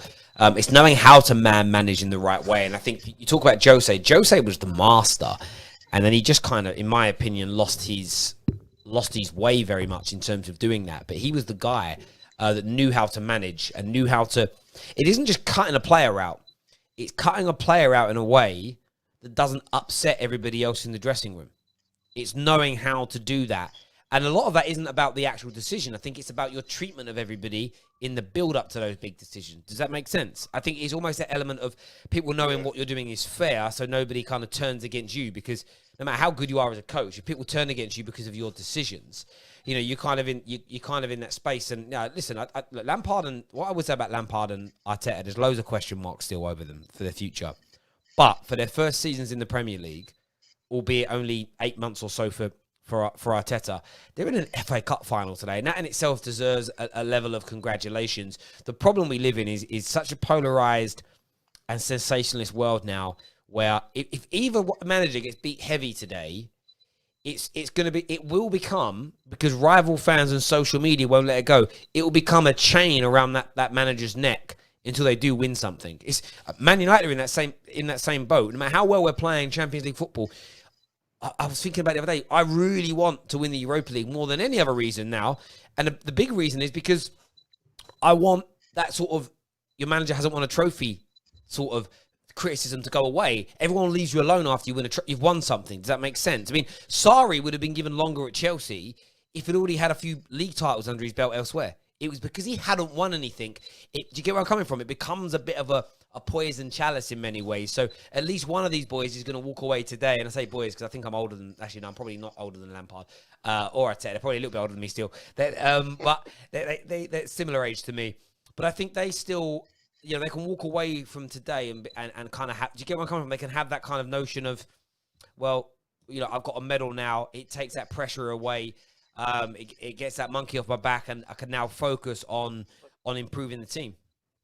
Yeah, but I think Lampard has more pressure put into him going through this game, you know, because of the way that the signings he's signing for Chelsea. The board is already looking into next season, you know. So if he lost this game, you know, then what Roman is going to be thinking about, like, look how much are we investing in this guy, and he couldn't beat an 8th place Arsenal. So there's going to be questions there, you know what I mean? Honestly, for me, I don't think so. I think I agree. I don't think so either. I think both these managers are at a point in their stints at the current clubs where this game is effectively a free hit. That's why for me, back in I'm 2 sec, guys. Like for me, it's like You guys obviously keep I want chatting. to win, but it's not the end of the world if we don't, because I can see where this team is going to. So I almost see this as it's not the end of the world. I agree with you. The FA Cup isn't looked at as seriously as for Chelsea as it is for Arsenal, especially at this point of the season. After we already know who's going to play Champions League and who's not even going to play in the Europa League. But at the same time, you know, Chelsea, it's like we are at the final. Going forward, can we win in that same situation with better players, or is it the manager? You know what I mean? It's the same thing happened with Sarri, even though he won silverware. As far as Abramovich is concerned, you know, getting the top 4 and getting into the Champions League is the most important thing. Yeah. But no, I mean, like you said, I do think this is more important for Arteta, because if he doesn't do this, then, you know, Arsenal again, their season was already crap. If they don't win this and they win no trophies, the season is going to be looked at even more worse. For Frank, you know, he's already made it into the top 4 with all the things that are against him. If he wins a trophy in this season, you know, he's, you know, going to be one of the hottest young managers in the world if he isn't already. So what I'll say is that I think it's somewhere in the middle. I think that although it's a free hit, this is what the team needs. You need to have a winning mentality. You need to be able to take 100%. silverware and bring it to next season. So I think it is important. I think if we lose today, it's not the end of the world. But I still think we need to win. It's not a case of if you got. That's not what I'm trying to say. I'm not trying to say this isn't important. Yeah, I think it's like literally in the middle. I agree with you. I think it's literally in the middle of both points. I think that we should win. We need to win. But if we didn't, it wouldn't be a calamitous ending. But at the same time, if we could taste victory now, next season when we add the additions in, the team, most of the team, the foundations are there. You build the house, and then And how much sweeter is it if we win and take that victory from Arsenal again? Yeah, for me personally, that just makes it that much better. Considering every time we played them in the FA Cup final, we've lost. Like I want to get one over them in the final. But for them, that's Absolutely. Champions League. Even more. The fact that we lost that first season under Antonio Conte, that was terrible. We won the title that time, you know. So it wasn't a priority for us. We didn't take it as seriously as they did, you know. For Arsenal right now, they're an FA Cup level, you know. So for them, that's a title because they cannot even get close. I love that FA Cup level team. That's a great point, man. We basically in 2004 we sent them to the FA Cup level. You know, they haven't reached anything above that. Do you know what I love about that? Right, these guys, they gas up. It's true, though. It's true. You're right. Yeah, the season after we literally in that season we slapped them out Champions League. Then after that they just never. It's like De Gea with you know when Ronaldo's hit the free kick and De Gea's just not been the same ever since. It's the same way when we beat them at the Bridge all those years ago. The club's just not been the same. I don't agree. I love De Gea. I think they're going to go on a longer streak that way in the title than Liverpool have. It's already at 17 years now. Like. Realistically, I don't even win it for another 5 years, and then after that, it's all up in the air. But I just for some reason, I still don't understand. where all this confidence from Arsenal has come from. And they had the same thing with in Baku, and then Because all these guys they spend all their time watching AFTV, man. They think they're all troops Seen all and the views on BT. AFTV and stuff. I don't want to name names, but Did you they're see? confident. It's like, your team's dead. All our players are better than yours. This, that, and I'm just like, have you been Giroud's watching donkey the cart, same all of video? this. Have you not been watching? Oh, it's so. I really hope we win. I really hope. Troops basically owes like 500 quid to every Chelsea fan he spoke to, that he's gonna finish above Chelsea, and now basically he needs to give out his apartment, man, because he owes them so much. We will finish above you, we will finish above United, and now it's like, and he's confident again, same thing with Baku, Listen, speaking of Giroud, he is gonna bully that back line of Arsenal today. I can't wait to see it. Who's gonna be able to stand up to him? Nobody's gonna be able to challenge him in the air. Pulisic and Mount running off of him. I'm seeing a big game from our front lines. I really hope Pulisic runs that Rob Holding. That's what I need to see. I need to see Giroud post up on Luiz, get that knockdown, and let Pulisic run. That's exactly what I'm talking about. That's exactly what I'm talking about. Because I'm not gonna lie, out of all their players, Tierney is their best defender, and the front line, the people I'm worried about is Aubameyang and Lacazette. Apart from that, that's it. Right. But again, I think Aubameyang will leave either this season or in the next winter. I don't think he's going to stay. Their attack is way more threatening than you lot, Like, all you have is Pulisic. What do you mean all we have is Pulisic? All they have is that just shows that you haven't been watching Chelsea, man. Giroud's been one of the best strikers since the restart. Don't make statements like that. Not watch our team. How many goals Giroud got since the restart? Can you tell me? Yeah, but Giroud, man. What do you mean, but Giroud? He's been one of the best strikers since the restart. It's the same guy that bullied Harry No, but the funny thing is, he says all we have is Pulisic. Even if we only did have Pulisic, this guy's been arguably the second best player since the restart anyway. Who's been the best? All them Arsenal defenders are going to be looking at Pulisic. All they have is Pulisic. All they have is I said probably. All they have is the best player in the league since the restart. Guys, one second, guys. We had a super chat from Alex Williams who says, Terry, I'm calm as I'm glad football is a bit competitive again, but it makes us stronger. Now, Alex Williams, I don't know who you support when you say we. You don't need to super chat again to tell me that, but I appreciate the super chat and the comment. Sorry about my delay, people. I had to tell some kids off. My son punched another child, and I had to handle it. It's like, but I'm telling him off, and he's giving me the lip, and I'm like, like in my head, I'm like, I've got to tell him off. In my heart, I'm like, Terry, I have a question for you. Yeah, go for it. Do you think Arsenal is an FA Cup level club since 2004-2005? What do you mean? Okay. That's what they. So the FA Cup's massive for me. The FA Cup is one of the biggest and most historic tournaments in the world. So it's something I respect. I think Arsenal will become a mid-table club. So them being in an FA Cup final now, it's like a Champions League final. Yes, the FA Cup final for an Arsenal football club now is bigger than it's ever been because Arsenal are no longer a top 4 club. Arsenal are arguably no longer a top 6 club as far as it's concerned. So this is almost the equivalence of a Wigan or a Portsmouth getting to the final now. That's how far Arsenal have fallen. Don't do it to him, Terry. That's my view. Sonny's on here. Someone's got a bit of playback in the background. Sonny, what you saying, bruv? Terry. Loving your stream, Terry. First class as usual. I'm worried, bruv. I'm worried. What are you worried about?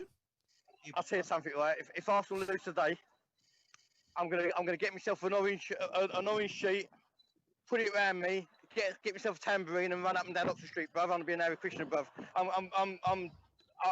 I can't go to another game if Arsenal lose this. Honestly, this is how big this is today. Do you feel? I want to ask you this, Sonny, because I know you're a very honest Arsenal fan. Do you feel as though this game is like? How do I put? I want to try and sound respectful when I say this. Do you feel like with how far you've fallen, with the fact that you're not looking like you're going to spend big money this summer, if you don't win this, it could be a long time before there's proper glory again? Do you feel like you're getting worse still, and you're a long way away from being a top team again? If we don't win this, we've become a Spurs. You know, it means we can't get over the line. We messed up last year. Chelsea smashed us. If they beat us against today, it's curtains for Arsenal for many years to come. They're going to lose. They're going to lose that winning mentality, which we ain't got anyway. But that's how big this game is. It's going to define. It's going to define our history. This game for many years. That's how big this game is for us today. This is a Champions League final way talking. Yeah, but do you know what? See, this is the thing. I think from a Chelsea fan's point of view, you can see and feel a bright future. Man United fans certainly feel it. City and Liverpool are there.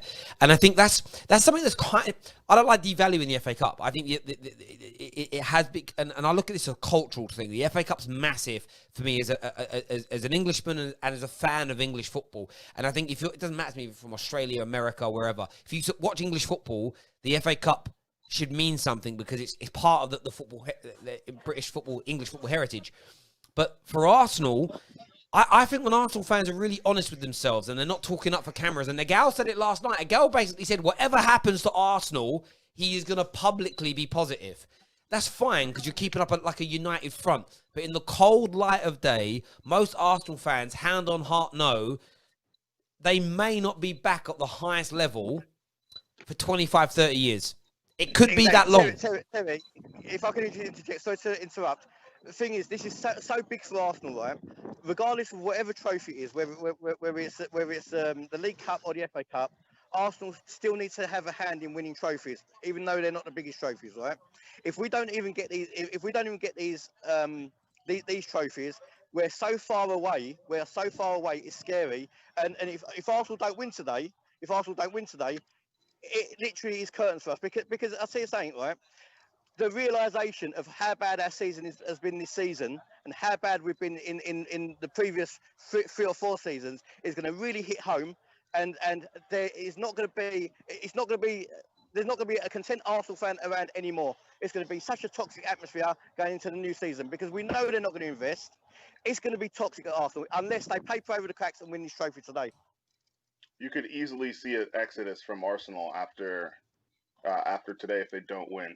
Like, who's going to go? Who's going to go? No one wants these players anyway. What exodus? They've been doing I'm saying Aubameyang, Lacazette could leave. I mean, you just signed Pepe, so he's not going anywhere.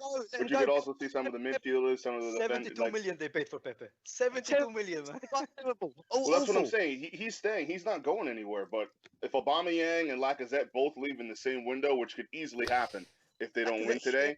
Do you think there could be an... Like you just said, Arsenal. Can I ask a question here? Do you think there could be an exodus of Arsenal fans in the sense of... I've watched a lot of AFTV's content, and they've been in the box parks, and they've been doing the watch-alongs. I think AFTV have gone to a new level of content since doing that. The way they did their preview shows, the way that they're at the grounds. I'm even looking at it like... I know they're not all Arsenal fans, and I know that they've still got tens of thousands more that go to games, but they're influential. They're influential. You know, I get a feeling like I know they want to go back to games, but I get a sense of. I've stopped going. I get that, and I get a feeling like if Arsenal fans lose today and have a disappointing summer, I think you're going to see less and less fans want to go to games. I think people look, what's the point of investing because fans ain't stupid. What is the point of investing your money if you're not getting a return on that investment?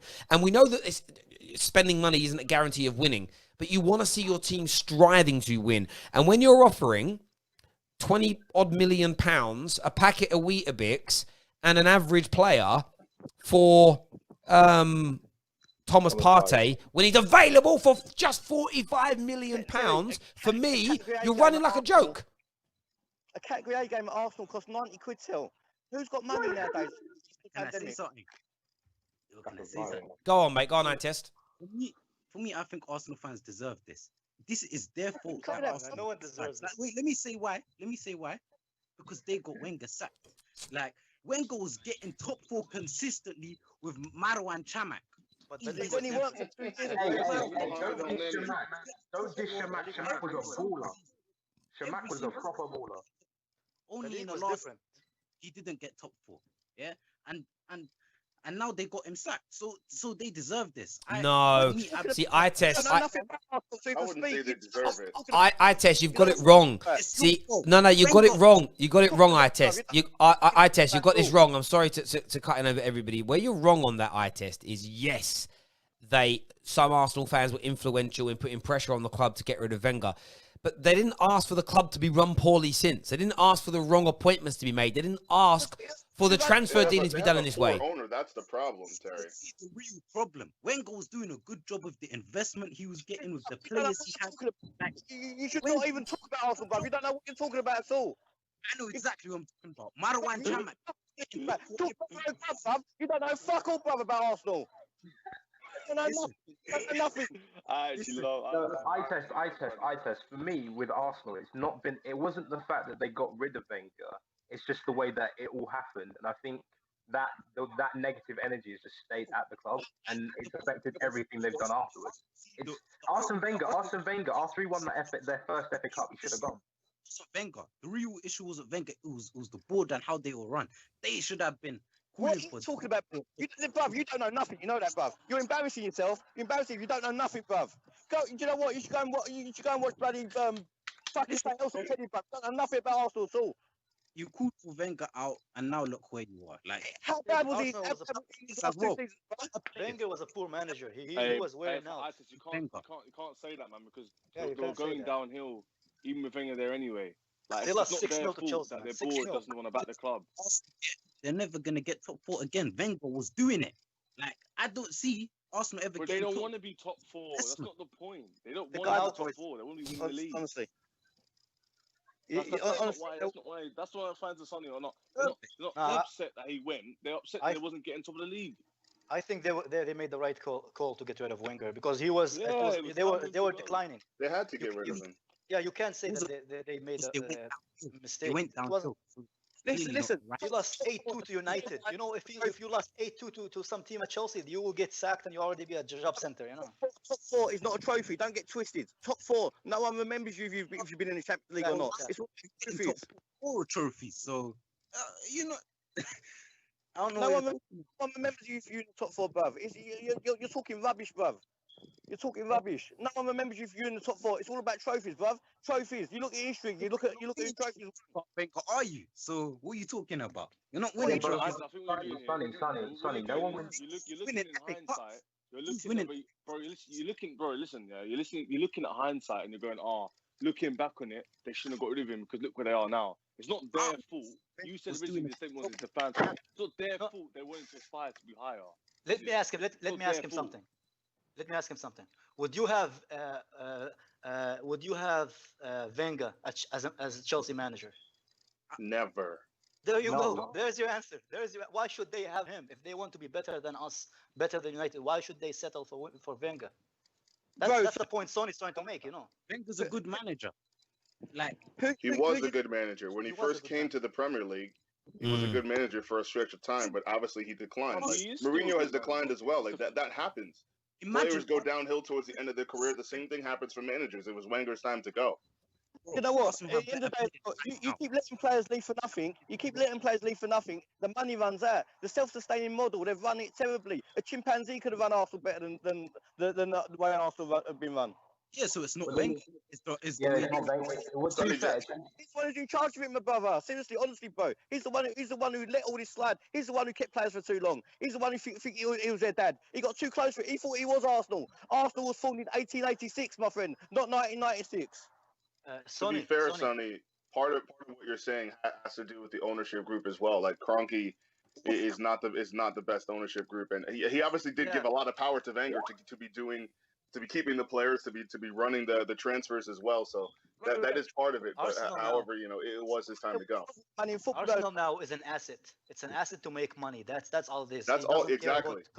Being competitive or not. Tell you as what, long as he's in the Premier League. As an American, I do know a lot about Stan Kroenke and how he's viewed in terms of American ownership. You know, he's looked at as one of the worst owners in the NFL. All he cares about is making money. He owns a lot of different other teams. Arsenal is just another team that he owns to him.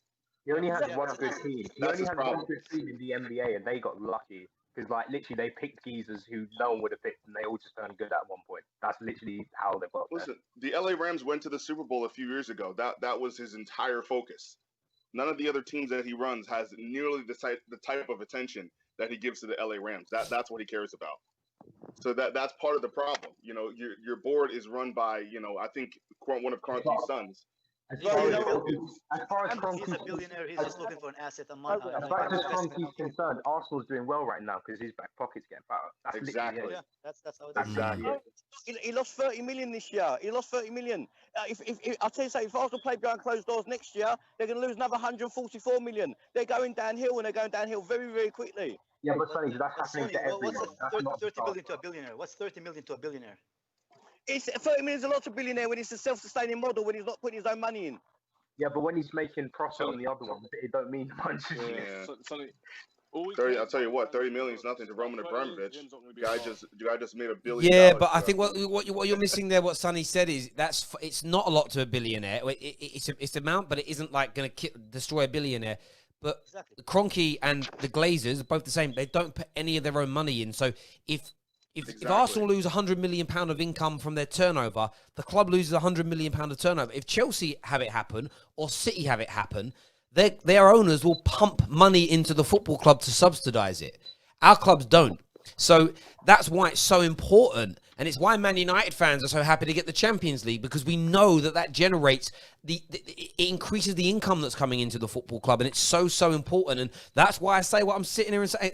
The only time it changes for me with Arsenal, the only time I become confident that Arsenal will push themselves on again to the highest level is if they get an owner come in that's willing to properly spend money.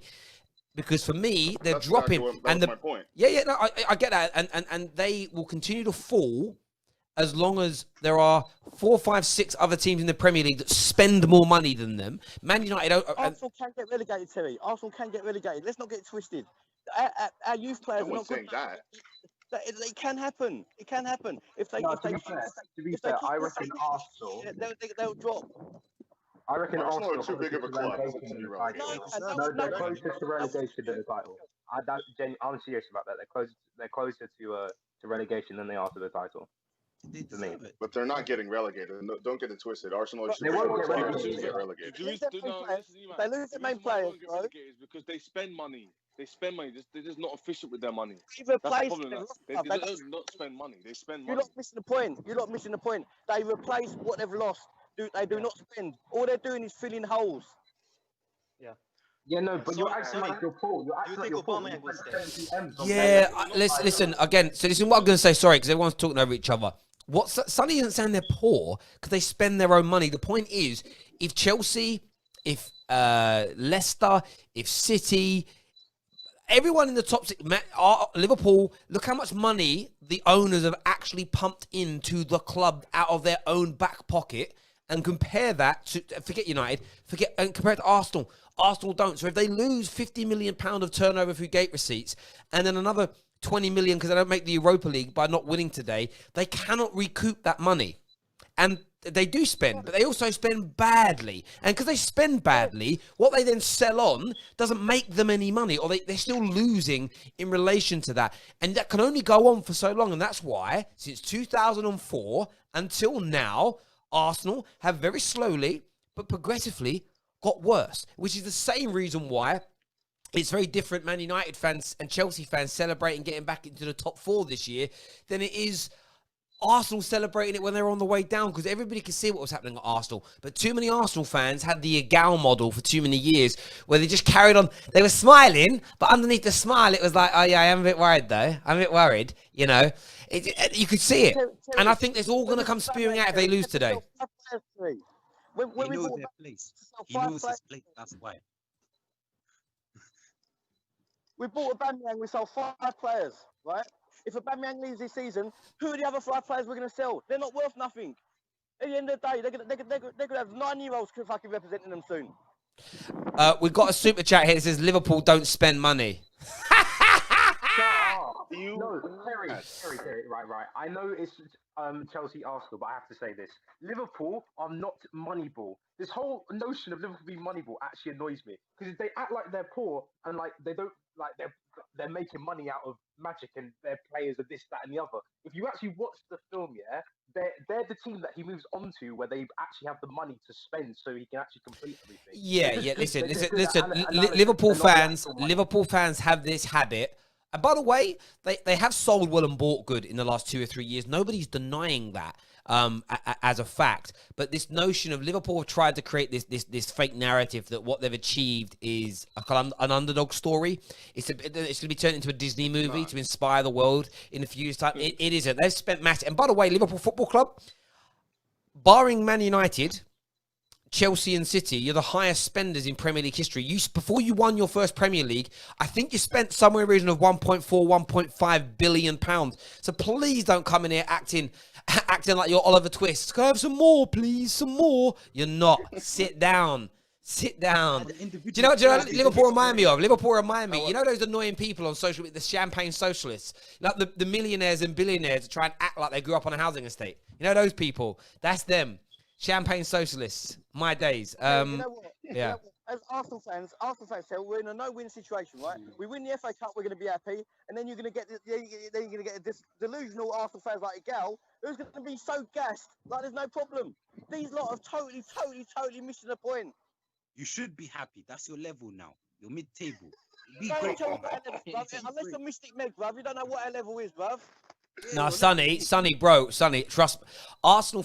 The best news for Arsenal all week is that Newcastle's takeover is not going through, because that would have been one more club going in front of you. Right now, Arsenal are a worse club and a worse team than Wolves, factually. Wolves, Leicester, Spurs, Man United, Chelsea, City, Liverpool. I still think you're a better club and got a better team than Sheffield United, and you'll finish in front of them next year.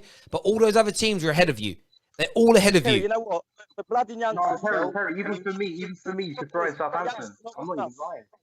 Facts. Yo, Southampton was a very impressive squad this year. Minus that one loss that they had. Considering after that 9-0, what they've done, I say Southampton would. If Southampton played at Arsenal 10 times, I reckon it'd be 6-4, 5-5. It'd be very close. Yeah, but I would still put Southampton just behind Arsenal. By the way, everyone tuning in live right now, do us a big favour. Please all hit that like button. There's like 1,100 of you watching. If you all hit it, you can make this video trend. Why would you not support this channel in that way? You're clearly here because you like us. Please hit the like button. Honestly, I love all my viewers, but it does frustrate me. I know everybody just doesn't hit that like button. If they did, the viewers, the numbers would fly in. The comments would be more lit. It'd be more fun. So just hit that like button for us right now, please, ladies and gentlemen. I've got to go because I've got to go and start my stream. But I'll tell you something, Till, right? Big up yourself for the 144,000 subscribers. Hit that like You're button. the best YouTube channel out there, and I'm the second best. I appreciate that, bro. Thank you very much for saying so. I don't necessarily think I am, but I appreciate the love. Sonny, before you leave, mate, what's your prediction? What's your score prediction, Sonny? You know what? My heart's saying an Arsenal win in extra time, but realistically, I'm going 3-0 Chelsea, Till. Love to hear that. Cheers, Sonny. Take care, bro. Thank you for coming on. I knew we'd get a call. Boys, I knew we'd get a call. We've got Rack, who's a Liverpool fan, who's come on that. Rack, what do you want to say, bro? Rack, you muted yourself, bruv.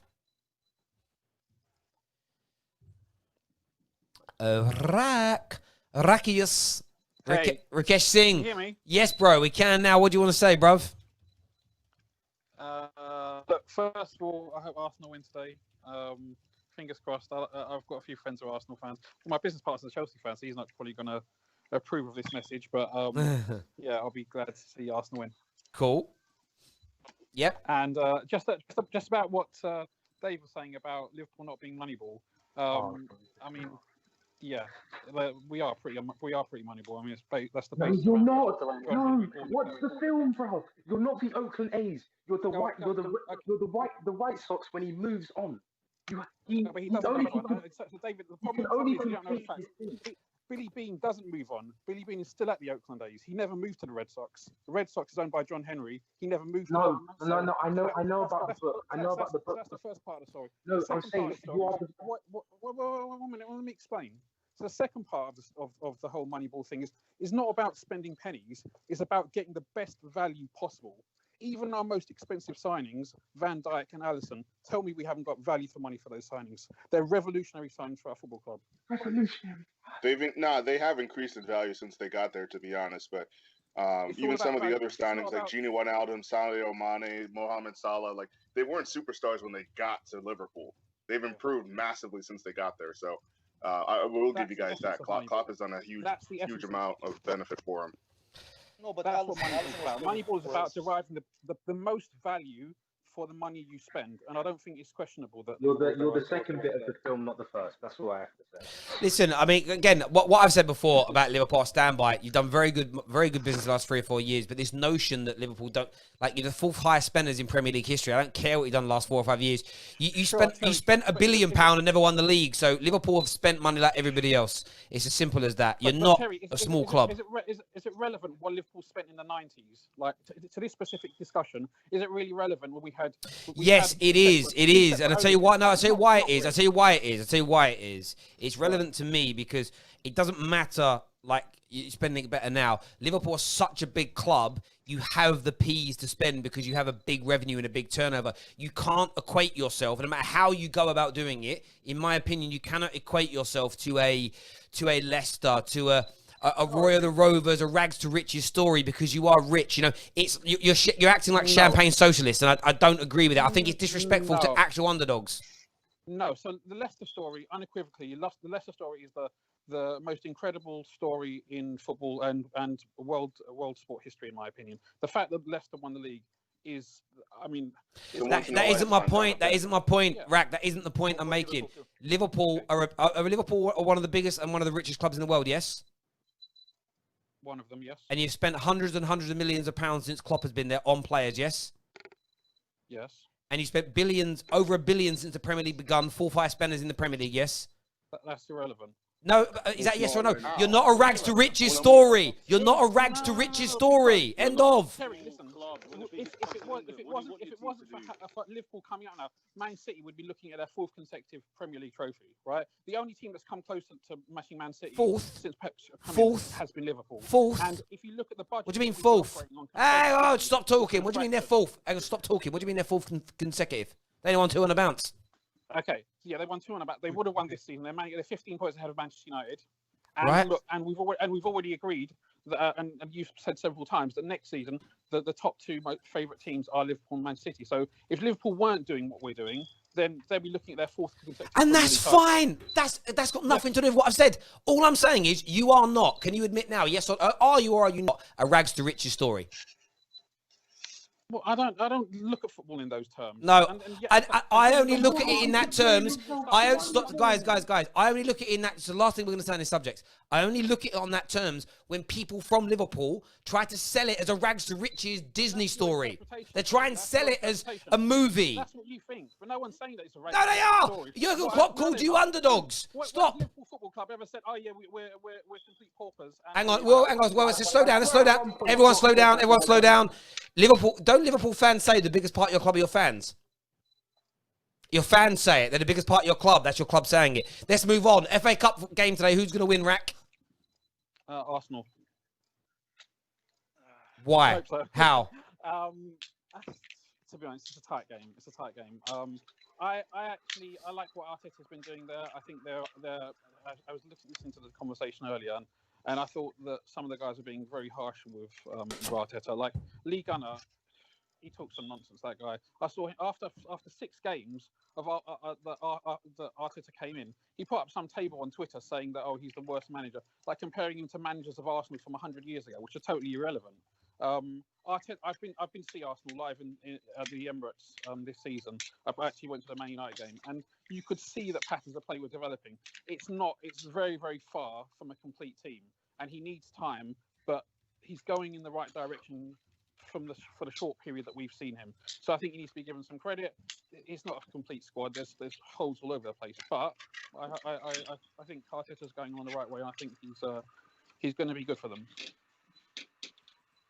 Cool. Even I agree with that. Yeah, I mean, I don't agree with anything that Lee says. I just, we just know how these things are. But I'm making Chelsea my favourite still. But every time I say it, I get this little voice in the back of my head that just goes, Arsenal.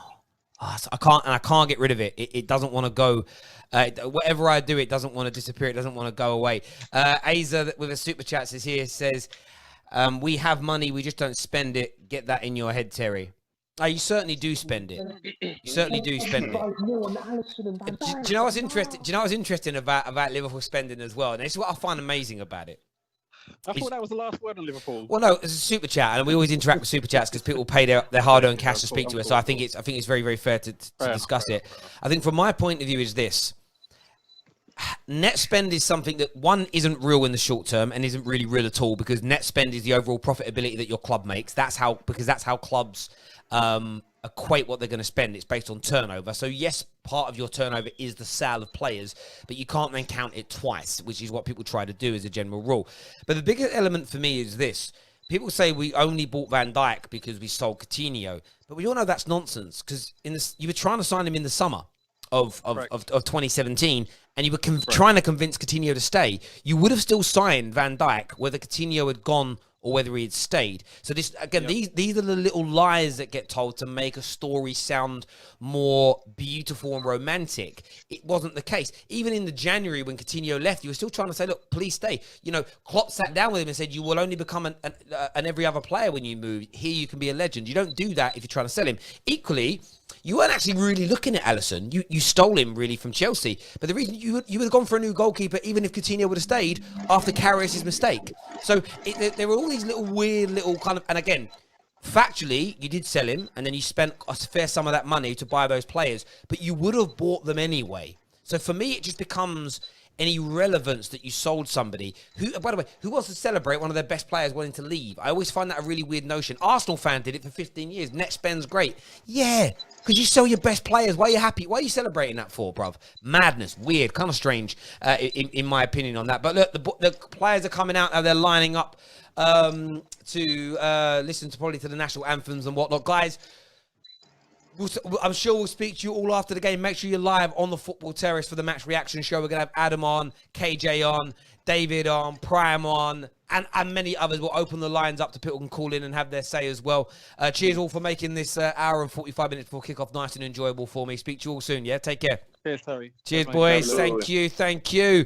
But here we go, ladies and gentlemen. The game now is moments away from kicking off. The players are lining up.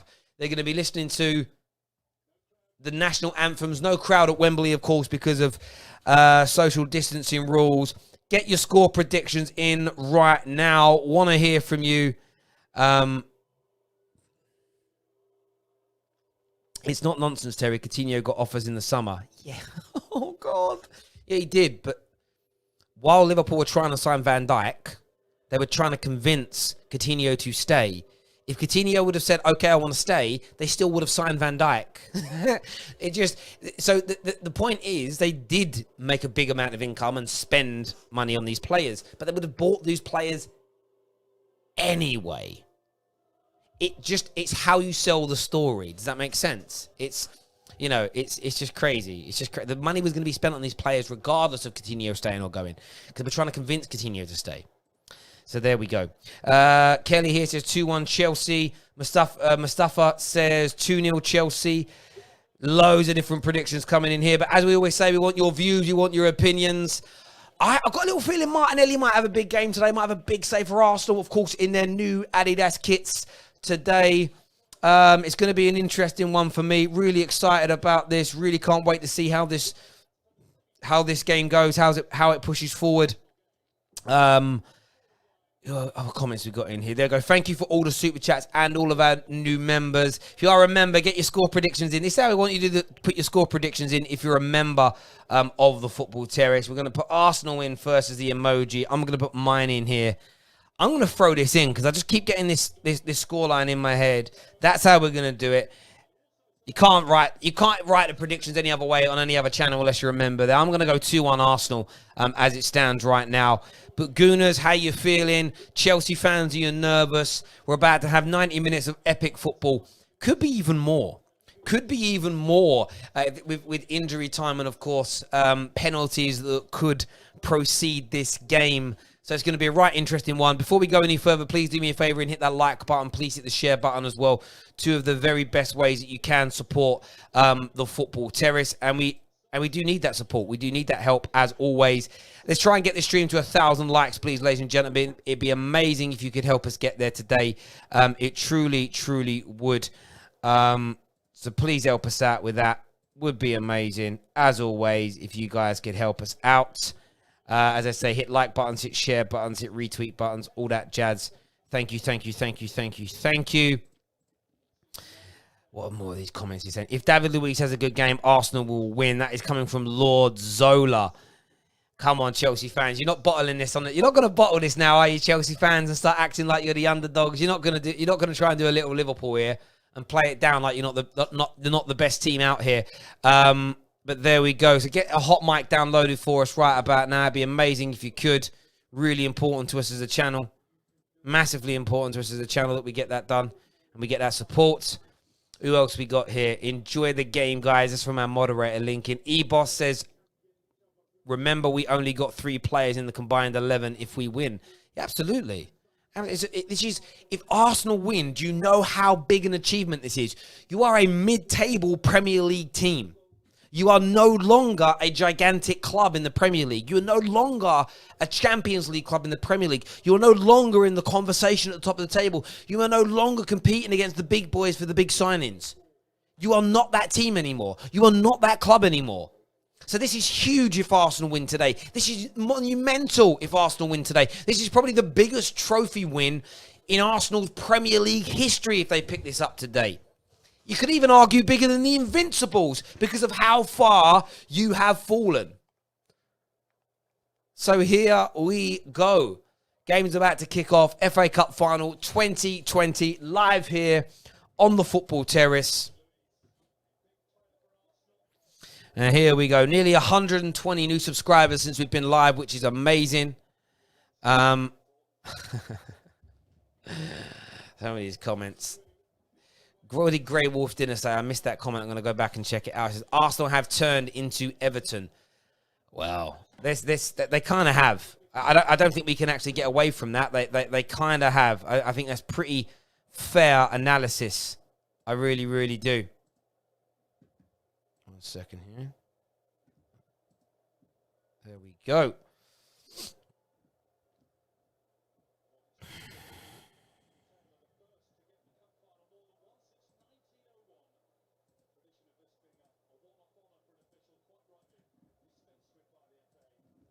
Sorry, excuse me, I'm just sorting out a few bits technically here. Right. Aubameyang is what E-Boss has said. There we go. No Zayn today. I haven't seen Zayn at all. I thought Zayn would be about. He'll probably pop along at some point, especially if Arsenal take the lead. Normally does. But I'm sticking by my score prediction. Even though I'm saying these things, supposedly negative things about Arsenal, I still predict Arsenal win today. I don't know why. I just got this little feeling. I could be wrong. It could be absolutely peak. But let's go. Let's see what happens. Let's see what happens here. Game is now kicking off. Game is now kicking off.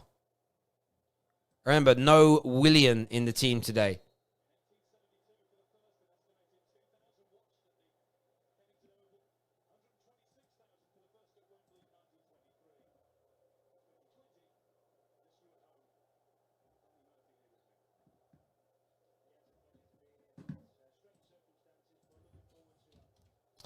Game kicks off. Here we go. Here we go.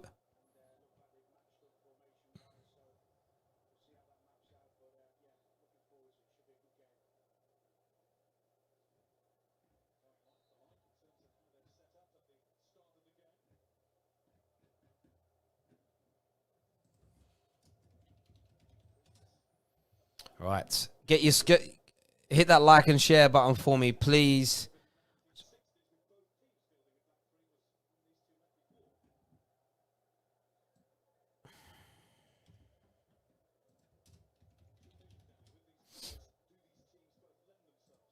Here we go.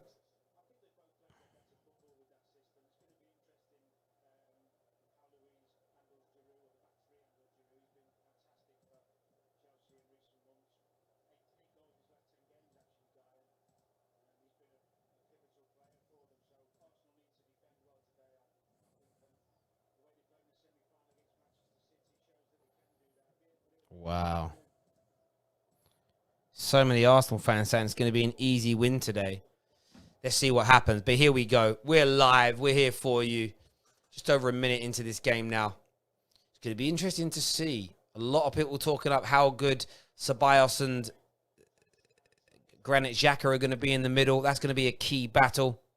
It's going to be a real key battle there.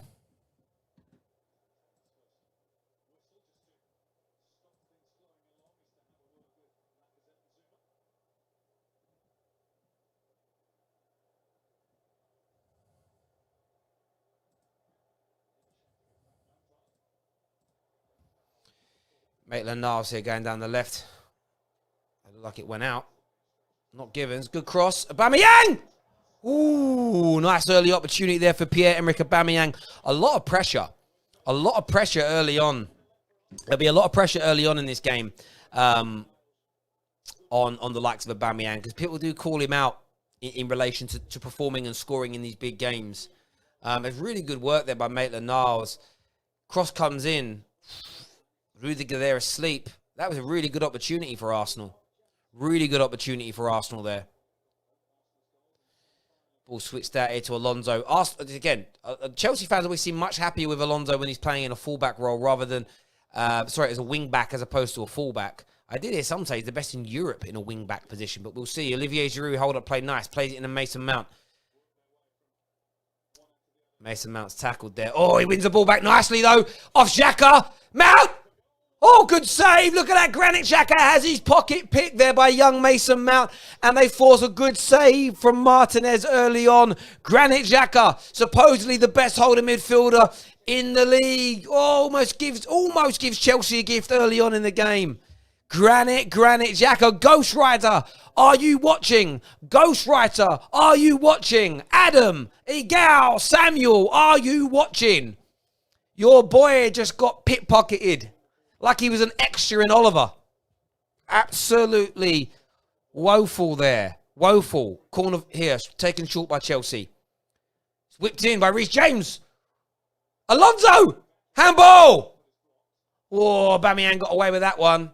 Kovacic then keeps the ball in. That looks like it's going to be an Arsenal throw. It's going to be an Arsenal throw. Oh, that did look like a handball. Did look like an handball to me. But we'll see in a few moments' time. I do like the lettering on Arsenal's new kit. It's quite cool. It's like kind of gothic. Looks all right, you know. Looks all right. Looks all right. Here goes Mason Mount again. He's tackled there by Lacazette, who's very, very deep. Lacazette tries to play into Aubameyang. That's no good. Zuma's going to clear that up easily. Easy there for Zuma. Easy peasy lemon squeezy. Someone says it's one mistake. Bro, but it was a terrible mistake. A minute or so in. He's got time to recover. But we'll see what happens. Olivier Giroud here to Jorginho. I like Jorginho. I think he's so good. Needs the right midfield around him. Pulisic picks the ball up. Plays it into Mount. Mountain again. He squares it. Giroud. Pulisic. Ah! It's 1-0 to Chelsea! Arsenal undone! Oh, Christian Pulisic with an early goal. Arsenal go 1-0 down.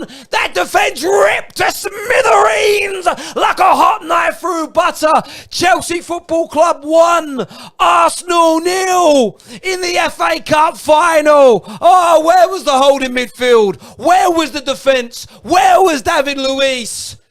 Chelsea lead. Chelsea lead. That midfield was bypassed so easily there. Jorginho prayed. Look at them. Oh, they just let him run past them. Both Ceballos and Xhaka daydreaming. What were they doing? What were they thinking? Oh, the hype. The hype. The hype. The hype. Oh, it's falling apart now. It's falling apart already. Oh, wow, wow, wow. 1-0 down already. Arsenal Football Club. Terrible defending. What the hell were Arsenal's midfielders doing there? Pepe shoots. Easy save there for Kappa. As a HD says, we have the money. We just don't spend it. Get that in your head, Terry. You do spend money. You do, bruv. Oh, wow. Jeez. Arsenal Football Club. Your midfielders just got absolutely bypassed there. Honestly. Absolutely bypassed. Absolutely done. Easy. Absolutely easy for Chelsea. Jorginho had the ball. He played a nice ball through into Pulisic, who was in the centre. Your two holding midfielders that are meant to be your shield. Nothing. Doing nothing. Invisible. Completely invisible. And even then, they allowed Pulisic to just keep running. No one closed him down. Shocking. Shocking. Shocking, Arsenal. Shocking.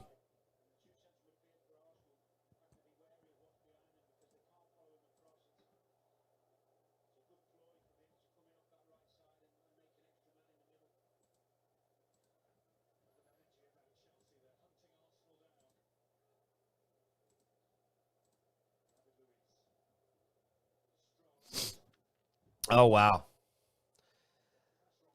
And you know what I said before the game began? And I'll stand by it, right? Arsenal needed to come into this game and be very compact, solid banks of 4 or 5 players, very little room for players to play in the half space and in between the lines. And they left it open because they didn't respect Chelsea in the same way that they respected Man City and Liverpool. And that is stupid because we all know Chelsea can play ball. We all know Chelsea can play ball. There's no doubt about it. Super chat here from Grey Wolf Dinner that says, EZ game for Arsenal. Man. Wow, it's over. It's like over already. I always feel like it's over already for Arsenal. I feel like it's over for them already. And Christian Pulisic, we picked him yesterday into our combined 11 to play on the left instead of Aubameyang. And you see why there. You see why there. There's no doubt about it.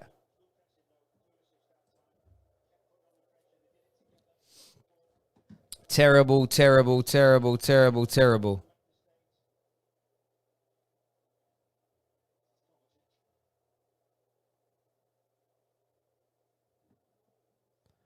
Terrible. Oh, wow.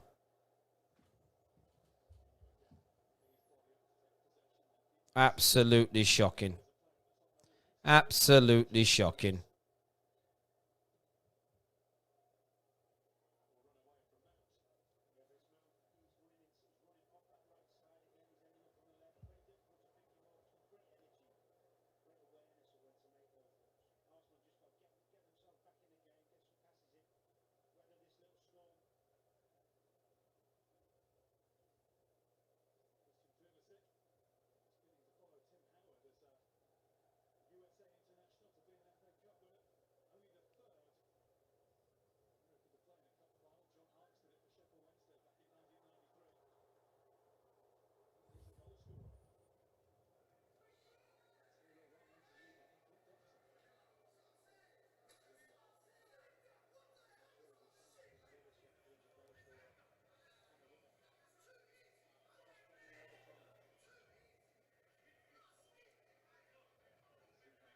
Wow.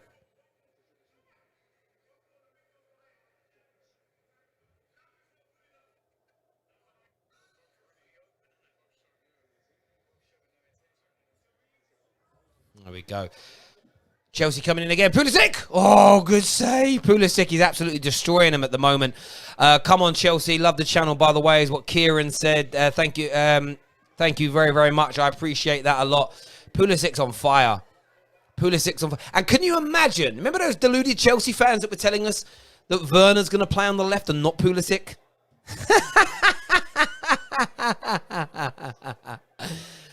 Trust me. Oh, Maitland-Niles has done very well. They're up against Reece James, but Reece James recovers. Oh, Maitland-Niles done very good again. Is Pierre-Emerick Aubameyang. They've got to step up now, these Arsenal attackers. I say the Arsenal attacking players have got to step up their game now. Otherwise, this is peak. Otherwise, this is over. Otherwise, there's going to be big, big trouble here. Here's Pepe. Pepe crosses. That's well cleared there by Zuma at the back.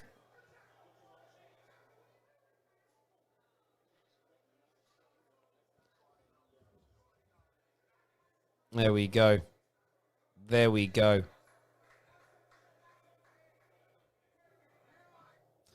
There we go. Ooh, right in the nads for him there. Let's see some more of your live comments here. Unlucky Pepe. Yeah, Pepe's cross was too decent. Chelsea are going to win this. I agree with you. Listen, it's a long way to go. If Arsenal turn this round, then massive, massive props to them. But, as I said along, this looks peak. This looks peak to me. Ball's whipped in here. deep. It's so deep it goes out for a goal kick. Actually, it might even be a throw-in. No, it's a goal kick. It is a goal kick. But yeah, it's done. It's done. No respect. Zero respect paid, in my opinion, to Chelsea. Zero respect.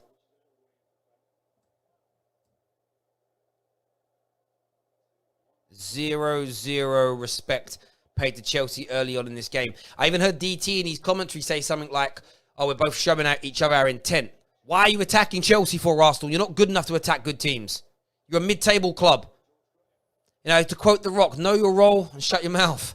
Just sit there and play negative counter-attack football. That's the only way you can beat top teams now, Arsenal.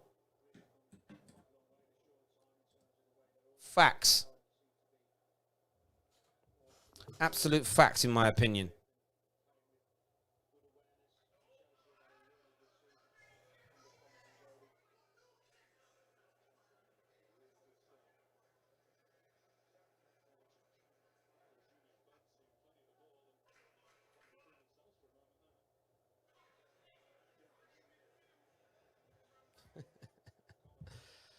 Jeez. Oh, it's a nice touch there by Pulisic. Didn't quite come off, though. Arsenal now looked to break on the counter. Granit Xhaka with the ball. Finds Ceballos. Is there a pass on? That's a come back inside. See, counter-attack over with. But he plays the ball here, giving it away. Poor. Alonso now has the ball. Awful that there. Awful play that by Arsenal. Really was poor. Very, very poor indeed. Do us a big favour, everyone who's tuning in. Please hit the like button. Please hit the share button. Really important to us as a channel that you get that done. Just going to sit back and put my feet up for a minute.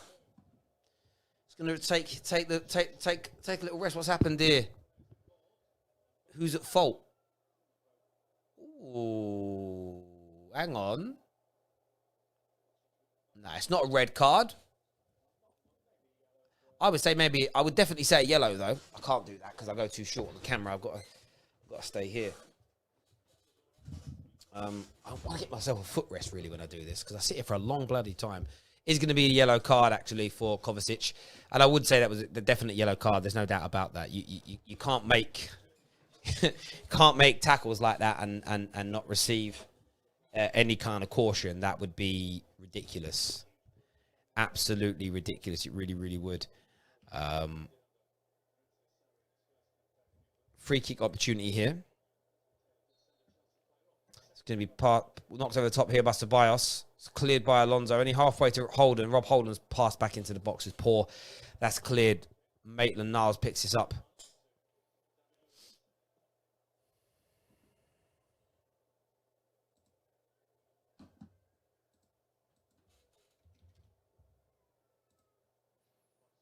It's a nice bit of football there by Danny Ceballos. He was fouled. It's a free kick in a more dangerous area this time round. Opportunity here. That was Kovacic. I think who maybe fouled him again there. You've got to be careful, Kovacic. Give another. You know, if Kovacic gives away another foul in the next couple of minutes, he could find himself off the field of play. There's no doubt about that. You've seen these things happen a few times. You know, you give away silly fouls when you don't need to. You find yourself in that kind of position. Opportunity here for Arsenal to get themselves back into this game.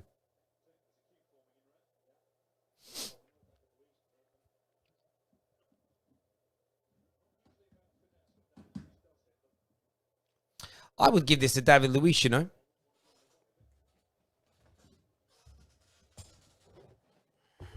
I'd let David Luiz have one of his pops. It's weird, really. The David Luiz style free kick, Lampard was very good at it. Drogba was good at it. There was a time where a lot of people were using like that instep to hit a free kick. You don't really see it as much anymore. It's like it's gone out of fashion. Maybe players are just not practicing it. Maybe it was just a little fake. I remember like playing Sunday League football, and it would be when everyone was meant to be warming up. It was what everybody would stand there and try for half an hour. We were just trying to hit a free kick like Drogba did. Ceballos, not bad over the crossbar though, but not a bad attempt from him.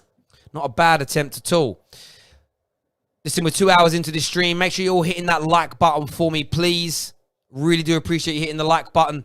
And if you can share this on your social media platforms, that would be amazing. But it's been a really good day for us so far as a channel.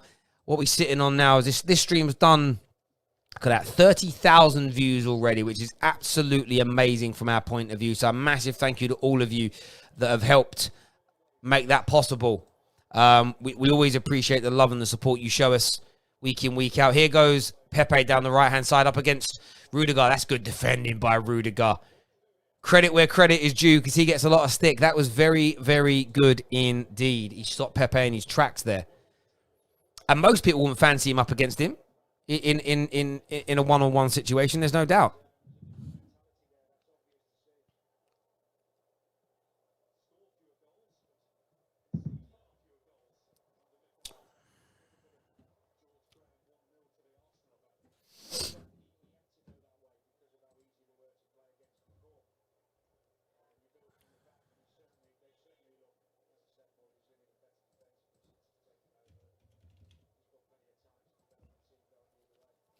Ross says, good job, Terry. Listening from Salt Lake City. Don't want to spend £5 to watch online. No problem, bro. No problem, bro.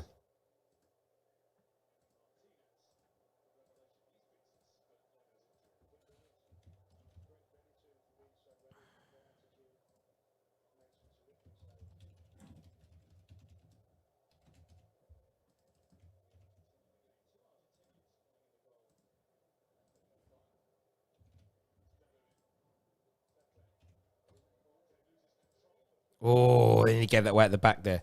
Sorry, peeps. I'm just sharing the link with a few people for after the game so we can get you guys the right people that you all want to see and hear from, as ever.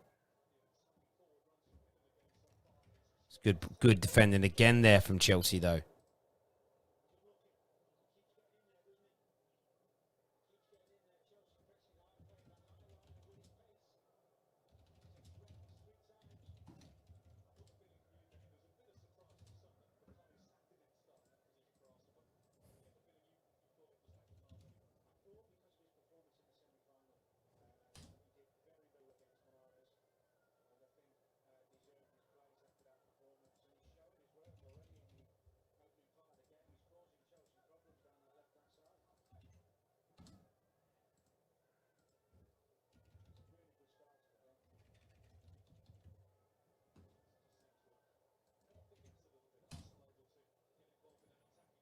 Sorry, people. Just having to do that there.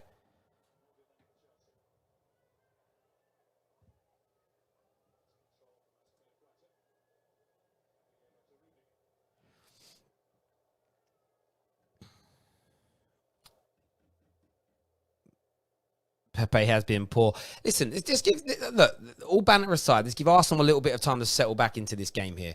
It is only 1-0 at this point. Here is Pulisic, though. He's absolutely on fire at the moment.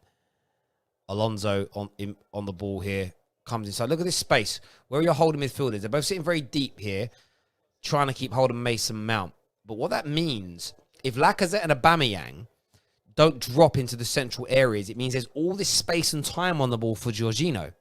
That's where Saka does a better job for me when he plays in this system for Arsenal, because he has got maybe it's his defensive background. He's got this propensity and proclivity to find himself in those positions.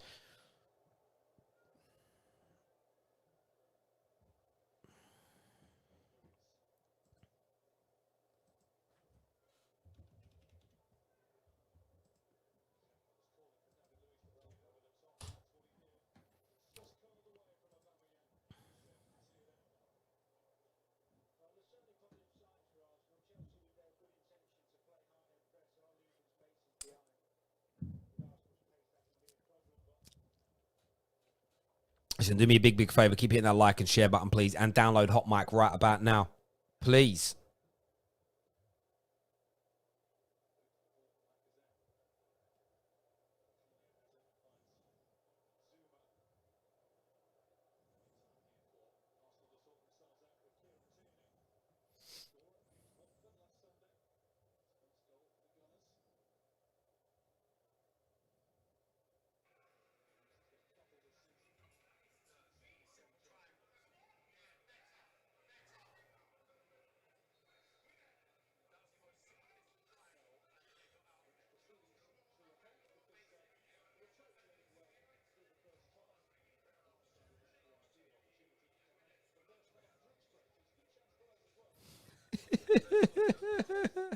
Sorry, people. Drinks break coming up now. 21 minutes in. There we go. Probably a good time, really, for Arsenal to regroup, have a bit of a conversation, and then kind of go from there.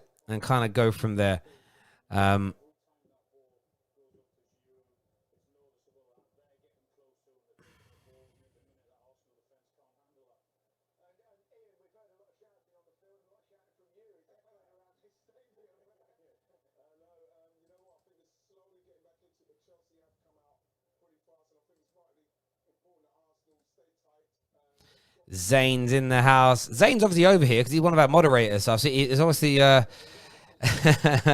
chatting to a few people over here. What's going on, Zane? Hope you're well, mate. What do you make of Arsenal? I'm addressing you directly here, Zane. What's your thoughts on the way your team's performing so far? Because it's not great, is it, bruv? It isn't great right now, bruv, is it? You need to step up. Pulisic's ripping your new one here. Ripping your new one. You got to step up, Zane. You got to step up, Zane. And it ain't like you to be silent. It's not like you to be silent. Here we go. I want to see what's trending, man. I love seeing what's trending in these situations. David Luiz is trending.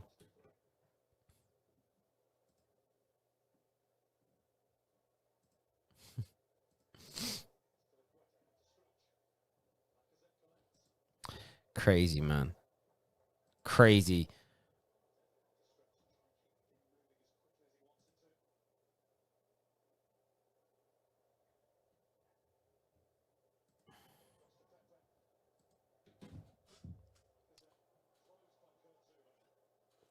Lack of threat has been nowhere so far. I ain't even seen this boy. Throw in here to Arsenal. Just over their own halfway line.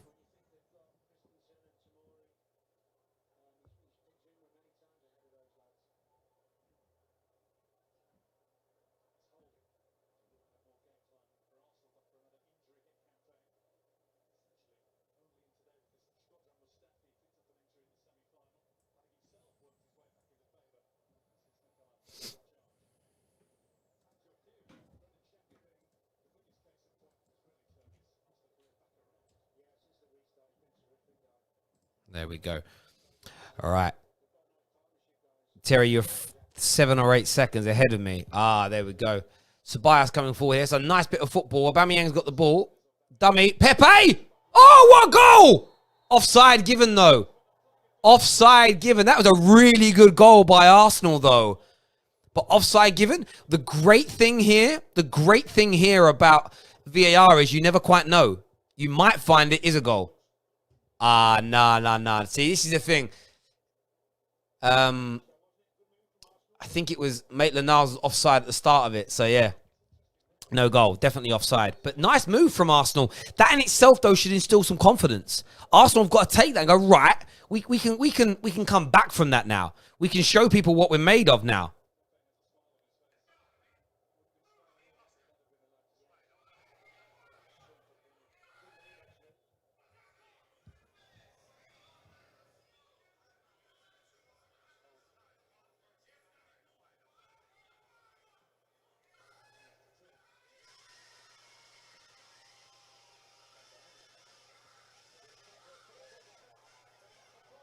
Penalty. Penalty given.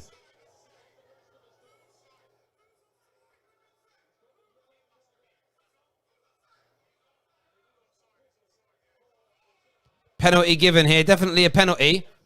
Arsenal have got a bet. Was 100% a penalty. 100%.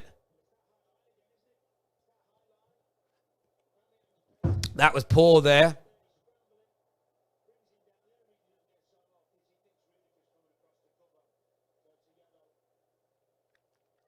I mean, look, I would say it's probably soft. But it's a penalty.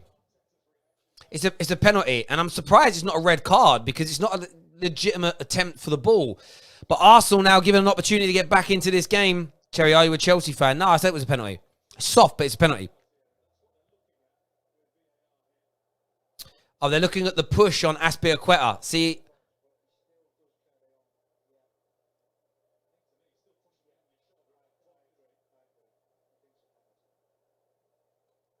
I don't know what they're checking. See, my understanding is if you grab somebody, it's when you let go. It's 110% in the box. They're checking that it's onside. It is. Yeah, it's a penalty. Yeah. You can't. Yeah, they've got to check it. What would help with VAR always? What would always help with VAR would be having hearing what's being said. Just, we're checking it for these three things. Just give us a second while we're doing it. Sometimes, though, these things are being checked, but they're not showing you the replay on TV. So we don't actually notice they're being checked. Like, you always get that notion where they didn't check that goal. No, they did. They just don't always show you they're checking it. That's where they need to become better. Pierre-Emerick Aubameyang here to equalise for Arsenal. 27 minutes on the clock here. Willie in goal. He's a bit of a specialist from the spot. Bruno put one past him in the semi-final of Chelsea throwing away their good start to this game. Are Arsenal now back in it? I said the Pepe goal would give them some confidence. Here's Aubameyang to score in a final for Arsenal from the spot. He shoots! Oh, he buries it. He absolutely buries it there. Excellent penalty by Pierre-Emerick Aubameyang. Arsenal are back in the game. It's 1-1. Aspilicueta there. Absolute brain fart from him. But well done to Aubameyang.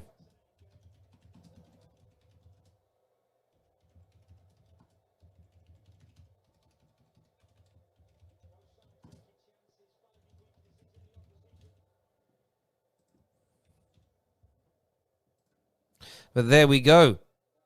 Game is back on. Listen, people call it a dive. Look, he went down, but so what?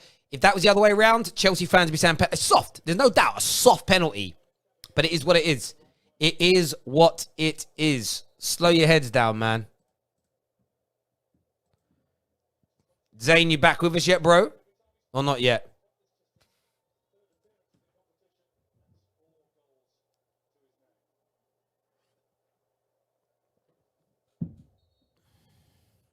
But here we go.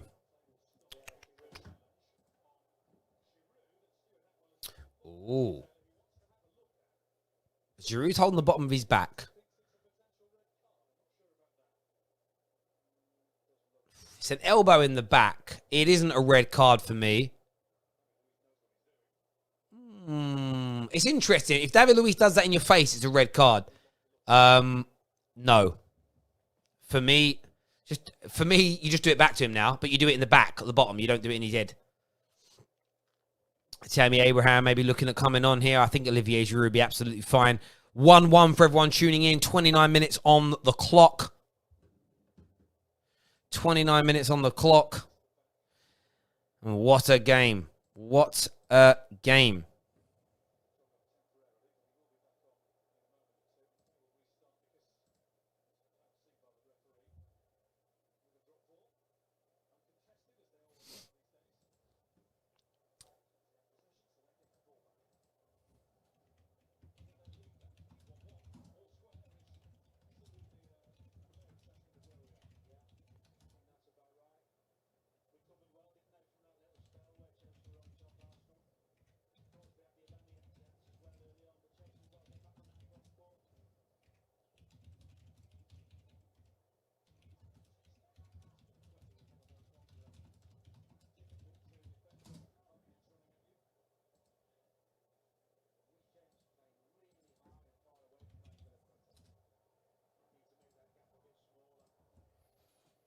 Here we go. Here comes Pulisic. Foul given there by Alonso for pulling on the shirt. It's weird to see fouls getting given in the other direction. Zane here with a super chat. He just says, goal. What's up, Zane? I haven't seen you on a stream for a week, bro. Missed you, my man. But nice to have you here. Are you confident, Zane? Are you confident you're going to beat Chelsea? In fairness, when you went a goal down early on, I got a bit worried for Arsenal. I have to say, I just tweeted it out. Arsenal have recovered really, really well from going a goal down. And actually, Chelsea have really faded. Chelsea have really faded in the last 10 minutes where they don't really look at the races right now, which is interesting.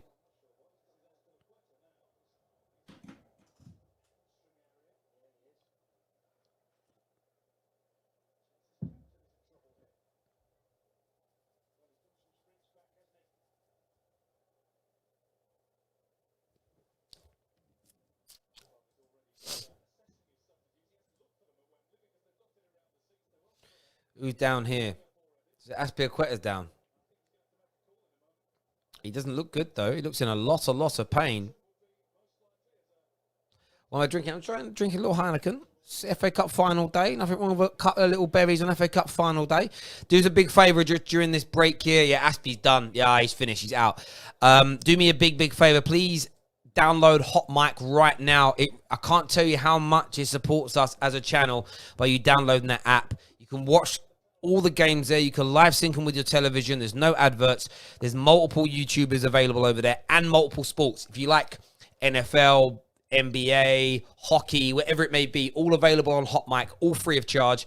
You can get it from Google Play or the App Store with my exclusive links and promo code from the description below.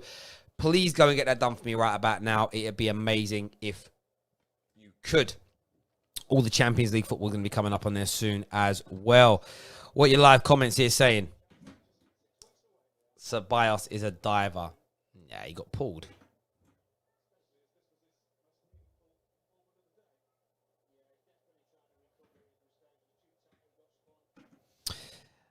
Love my hairline. Oh, so does your girlfriend. That's interesting that you like it as well, bruv. Maybe you guys are into that.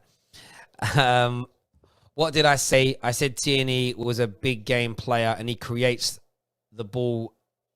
He creates the ball leading to the penalty. What a ball.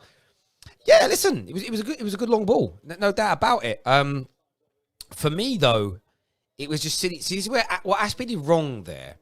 And maybe it's his age now, he's gone a bit. I've always said about when you pull a player's shirt, you've got to get the balance right in how you pull on somebody's shirt. So you have to you pull on it or them, but you've got to learn when to release it. And Aspie could have released it a bit sooner. 1, it would have been outside the box. 2, you would have still slowed the player down. 3, you may not have even had it given as a foul. But he did really poor. Like, he did real poor there. There's no doubt about it. Now Aspie's gone off injured as well. Interesting. It says here, why are people questioning the penalty? It's like you don't know the rules of the game. The initial contact was deemed 50-50 and Aspie continued fouling into the box. Yeah, for me, I thought it was soft. I didn't think... And when I say soft, those penalties, for me, if they're given, I say I can see why. If they're not given, I can also see why. Because they're quite subjective. How hard was he pulling the player? How much did he impede him? All that jazz. But it was a penalty in the letter of the law. No one can complain about it. No one can cry about it. It is what it is. First substitution. Interestingly, with Chelsea having that substitution as well, remember, you can have up to 5 subs in games, but only in 3 blocks. So Chelsea only have 2 more opportunities to make substitutions in this game. That's another real good key advantage for Arsenal as this match moves on in blistering heat as well, I will add. In blistering heat. And did Chelsea need to continue playing with such a high line after going 1-0 up? Is that a tactical mistake from Lamps?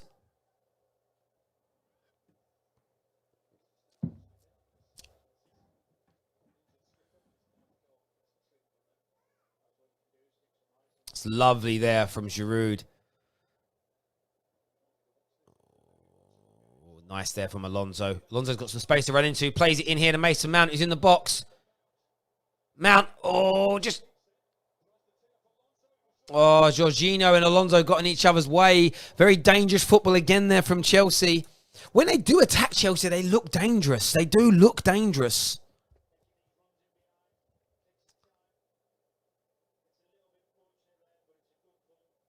In fairness, though, Jorginho, that was Jorginho's fault. Scream for that ball. That was a poor attempt from Jorginho. Leans back over the bar. Simply not good enough for a player of his quality and valuation.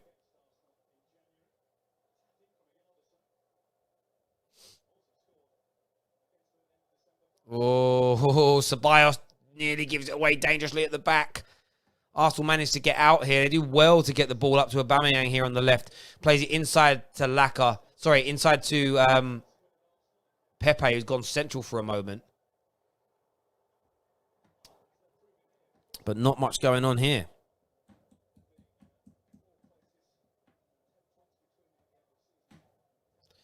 Comment here saying Pulisic needs to step up. Pulisic's done well so far. What Pulisic doesn't need to do, 36 minutes in, he's burned himself out early.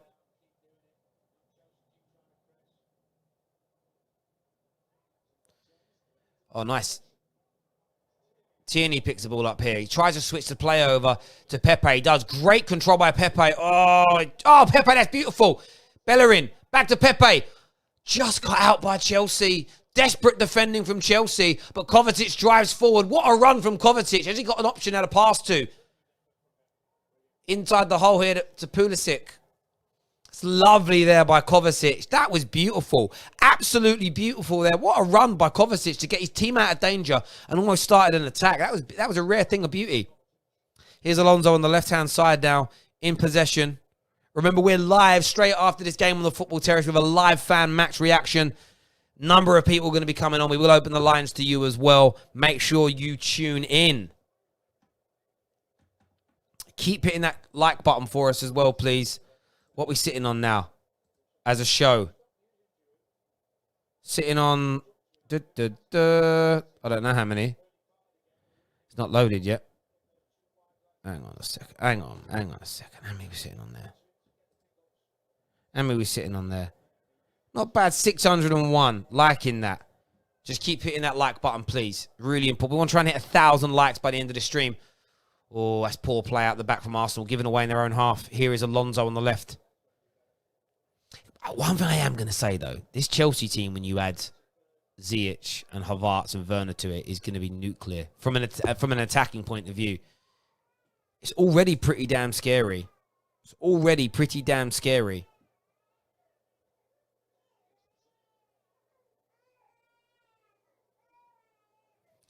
Reece James hasn't been in the game much from an attacking point of view yet. It's testament to the way Arsenal have regrouped after conceding that very, very early goal. But what you have seen is Arsenal become much more compact since conceding early. They've learned from that mistake, and that's a sign of a team that's listening to their manager. Poor clearance there from Willie. Gives the ball here to Aubameyang. Oh, Rudiger! Rudiger set up Pepe nearly. Woeful defending there by Rudiger. That's the great thing about both. It's actually frustrating as a United fan watching this. We didn't test Chelsea enough in our game against them. They have got dodgy defenders. Pepe crosses deep. Aubameyang back across. Lacazette! It's well cleared in the end there by Chelsea. Mason Mount picks it up. He's going to try and run past Xhaka. Oh, Mason. Mason Mount! What was that? Peak.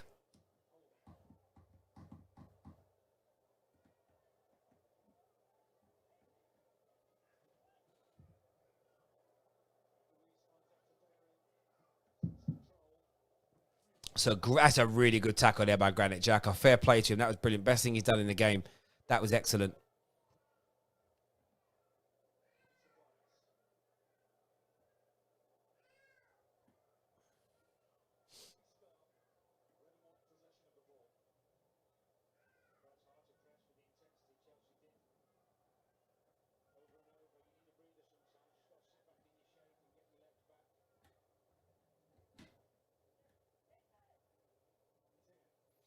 Tierney plays the ball over the top. Maitland-Niles is in.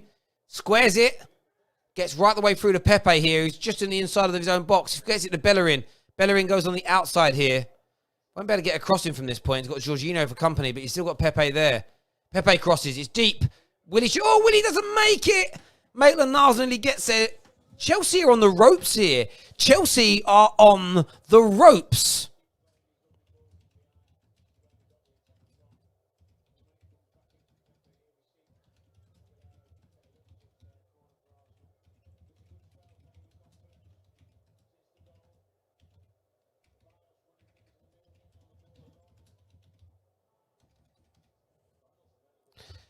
Crossed in. Oh, David Luiz nearly getting there. Chelsea are on the big ropes here. Honestly, they're in. Oh, Alonso. Pepe. Oh, they're in absolute trouble here, Chelsea. Chelsea are in trouble. They're getting boxed up. Boxed up. It's going to be another corner here to Chelsea.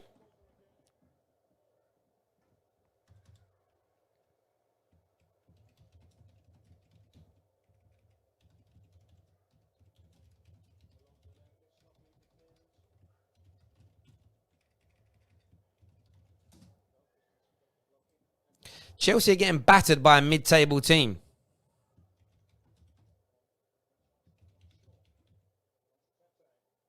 Another corner to Arsenal.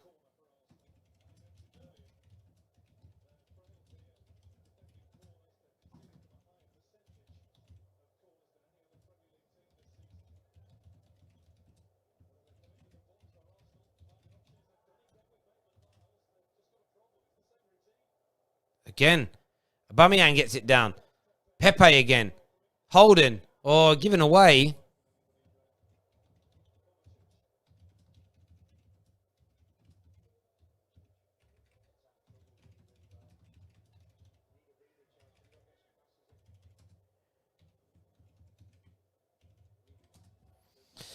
It's crazy how bad. By the way, thank you very much to Time Bandit, long time viewer of the channel, for becoming an official member. It means a lot to me. Thank you, sir, for doing that. Really do appreciate it. Chelsea are just being slapped about here.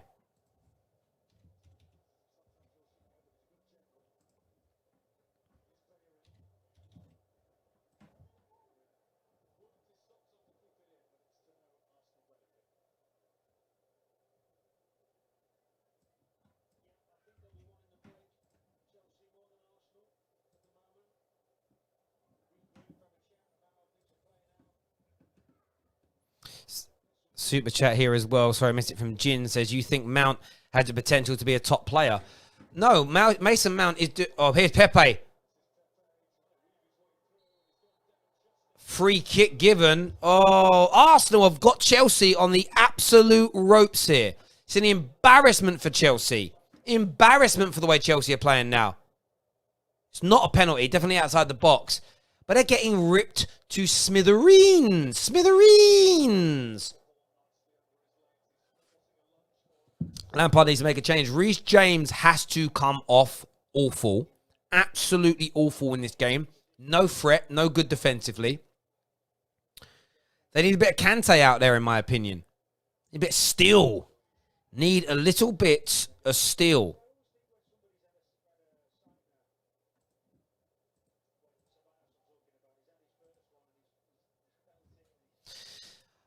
I think they might score from this free kick. I got a feeling that tonight's gonna be a good night.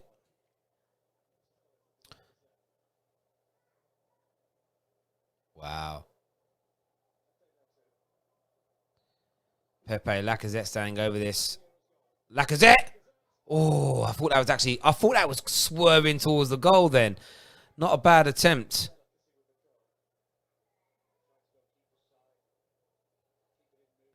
Time Bandit says, I know what you meant, Terry, by a little niggle about Arsenal in the back of your head. Well, it was interesting. Arsenal started this game really poor. They weren't compact. They got opened up, but they've grown into the game. And they're just waiting for Chelsea to come forward. They're taking the ball off them and being very decisive when moving forward. You know, most of the possession has been with Chelsea. You know, but they're just growing into this game nicely. And Chelsea look all at sea. And this is the mental element of the game. It's swung now. It's swung back in Chelsea way. There's 5 minutes of time added on here. Chelsea are crying out for the halftime break. Crying out for it. It's like, please help me. I need a break. I'm so tired. Help me. That's all they're saying. Help me, please. Oh, help me. Help me. When I look at the Chelsea team, though, and I look at the Chelsea bench, that's... Have they moved it now? It annoys me when they do that, because they used to have the bench on there, and now it seems to have gone. That's really frustrating. Who scored have changed their setup. I haven't got the bench on them. I have to go look on a different site now. Oh, no, I can see their bench, actually. They've got it along the bottom bit. Emerson, Kante, Abraham, Hudson-Odoi, Barkley. I even think, like, throwing... I think it's hard to make more subs, though. I would bring on... I'd give it 10 minutes, and then I'd throw on Kante, Barkley, Abraham. I would make a big decide, because if this continues like this, Chelsea ain't getting back into this. Chelsea are done in this game. It's over as a contest if they don't turn this around. It really, really is.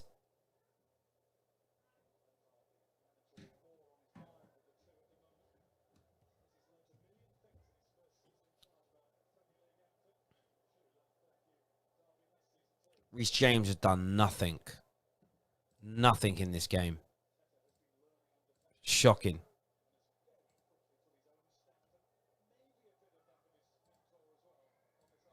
Like Chelsea haven't had a shot since like the 35th minute, right? And they've had 4 shots in the whole game, but 3 of them came in the opening 10 minutes. They've just been bodied since then. On possession, on passing, on opportunities created. Just absolutely beat up since about... So 10 minutes in, they were dominating, they're 1-0 up, and they've fallen off. And they're still playing with this silly high line. The Arsenal found a way to expose. Change it up, Lampard. You get praised for being tactically aware, and right now you're being exposed by Arsenal. A mid-table Premier League team, you called them.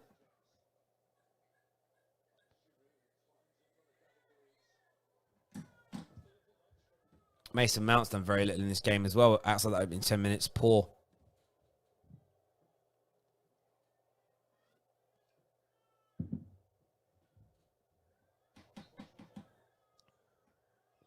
About a minute and a half to go. Chelsea are just, they need this break.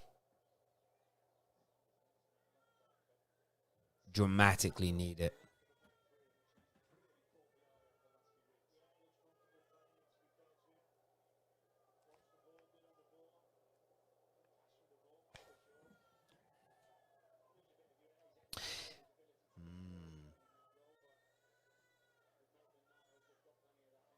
They lost it again. Chelsea. Is that Mason Mount's been booked? Yeah. I'm not surprised. You can see Chelsea just look ruined.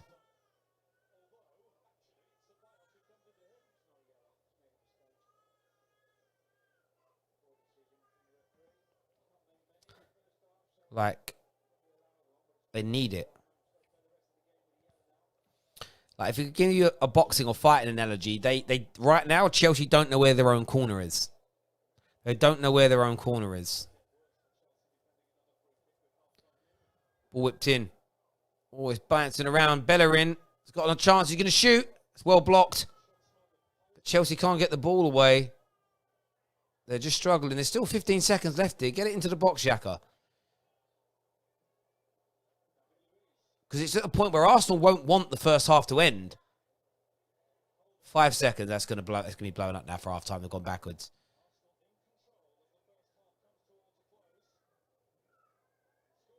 That's it. Half time there, ladies and gentlemen. Get your thoughts, get your feelings in. I want to know what you think and feel. Very good start from Chelsea. It was a blistering start, and you thought, oh, all right, the writing is on the wall. But a massive shout out and fair play to Arsenal because they turned that round. They really did. There's 3 or 4 Chelsea players.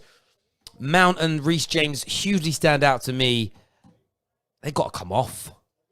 They have got to come off. They have been very, very poor indeed. If you want to call the show, Skype details are still inside the description below. We'd love to hear from you.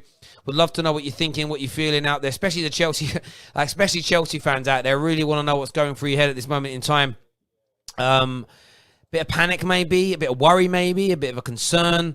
What is it? Because right now, if things don't improve, you will not be lifting the FA Cup. Because Arsenal are bossing you. They are dominating you.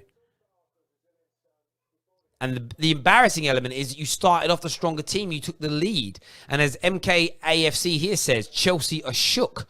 Chelsea do look shook. Can't get away from that. Can't lie about that. Absolute madness.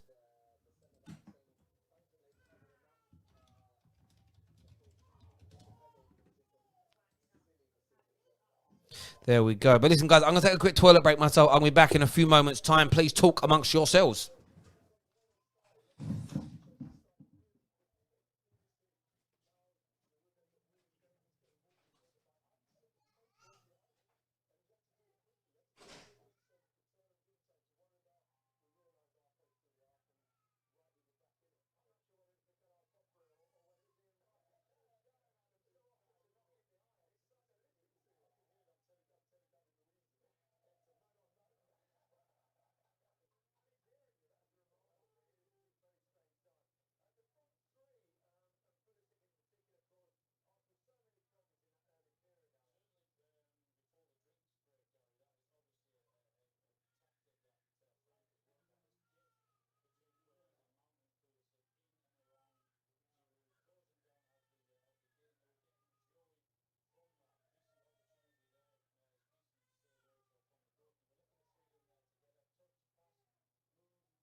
Yes, yes, yes. Sorry about that, people. Family to attend to and all that jazz. All that jazz. Hope you're doing good. Do me a favor, hit the like button, share button, retweet button, everything else that's going on. Let's go through your views and your comments here. Lord Zola says Arsenal spent their transfer budget on Anthony Taylor. Come on. Come on.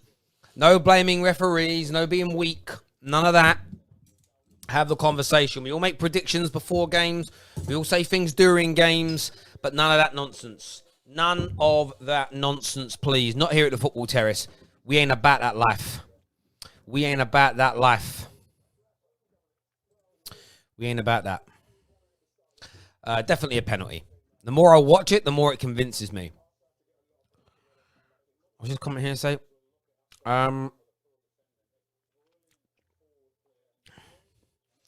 few people saying Tobias and Jack are running it. Now, not for me. Arsenal playing long ball. They're circumventing that midfield. The ball's just being knocked up to into the channels, and that's what's causing the problems. And it's fine. That isn't a negative. All Chelsea have got to do is sit 3 or 4 yards deeper, maybe 5, and they'll counter out what Arsenal are doing. It's literally a madness that they haven't seen or responded to that. Anyone sees Giroud getting manhandled by Luis, nothing given. As soon as Mount does it, does the same, a free kick. Yeah, bro, but then don't get caught. That is no excuse. Chelsea have been caught out from long balls into the channels, Lord Zola. Chelsea haven't been able to pass through Arsenal for a long, long time. They have to improve on that. Arsenal are not great, but you're being done. You're being done.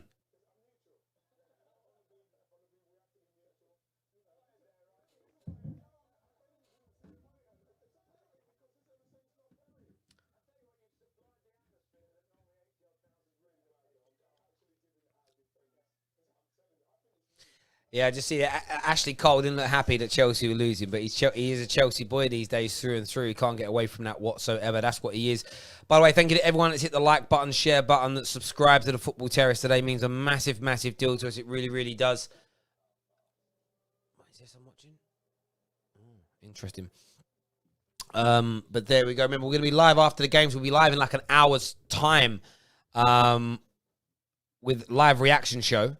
What time did we set that for? I think we said 7:30. It didn't need to be 7:30. It's actually going to be 7:15 when we go live with that bad boy. So we're just going to change that time there. There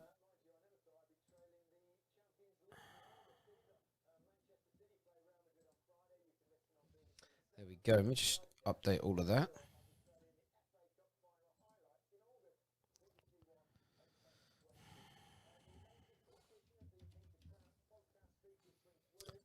Go, that's done. We're going to make that public in a minute so you guys can all see that. You can get yourselves over there after the game because we want to hear from you. We want to know what's going on in your heads.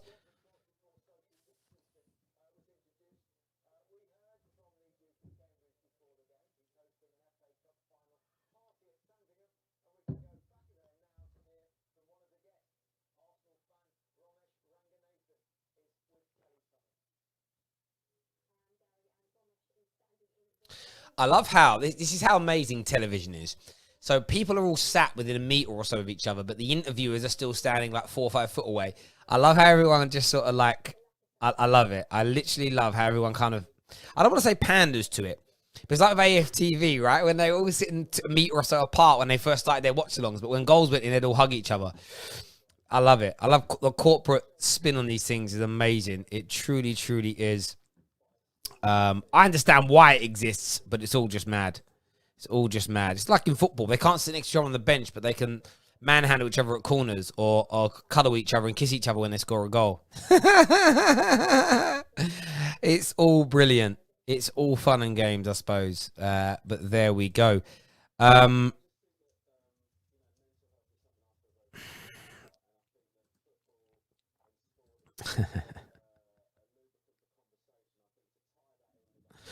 Someone here said, I didn't know that Arsenal were the underdogs. Of course Arsenal are the underdogs. They're 8th in the league. Bison Beast here says, Terry, Chelsea haven't shown enough energy in the game, and if it continues like this, we will be beaten 3-1 in the end. Yeah, Chelsea have just... I'm going to sneeze for a second. Give me a... I'll be back with you. Oh.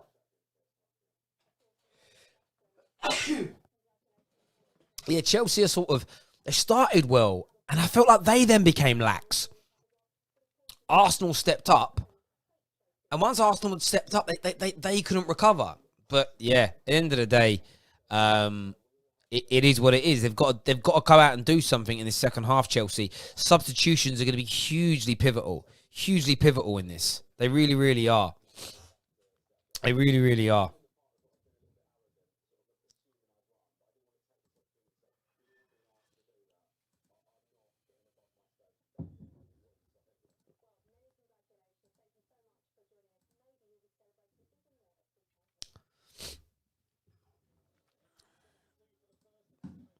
Do some more of your comments here. I just want to look here. I was just looking at like tackle attempts and completions as an example. You know, like you look at the middle, like Ceballos has attempted 5 tackles, only won 33% of them. Interception wise, the midfielders haven't intercepted anything at all. You know, they haven't got any blocks on as an example. You know, they're not really doing anything. The one good thing Arsenal have done, Arsenal haven't given away a foul in that first half. That's very, very impressive indeed.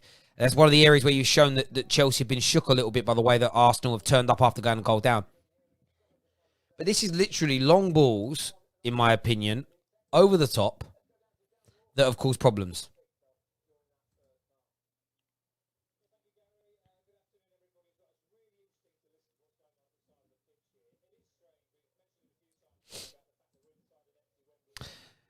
Arsenal don't play to Pepe's strengths, is what a few people here are saying. That's fine. That Pepe goal was sick. Yeah, the Pepe goal was a great finish. It's just a shame that it's, you know, it isn't going to count and it won't count. But, yeah, that's part and parcel of football, I suppose. Those things happen, you know. No one's ever looked at doing it, so it'd be too much of a body of work to put together now. But I'd love to see, like, a list of the sort of top 50 goals that never were. You know, given like goals like that were given as offsides, or obviously VAR would probably have quite a few show up because obviously there's been quite a few more recently that have been disallowed that were initially given. Important goals, brilliant goals. There must be a few like that, to be fair, but we'll see. Long ball football must be from Arteta's time in Scotland. Listen, I don't have an issue with it. Arsenal fans have just got to accept it. Arsenal haven't played. They've played some nice football. They've played lots of short passes today. In fact, they've played less long balls than Chelsea today. But their long balls have been effective. They've played them into the channels. They've played them into the spaces that have been exposed by the high line of Chelsea. You just can't get away from that. Super chat here from Silver Spring, who says Christian Pulisic has more final goals than Thierry Henry, by the way. Yeah, but it's irrelevant. It's irrelevant if your team don't win.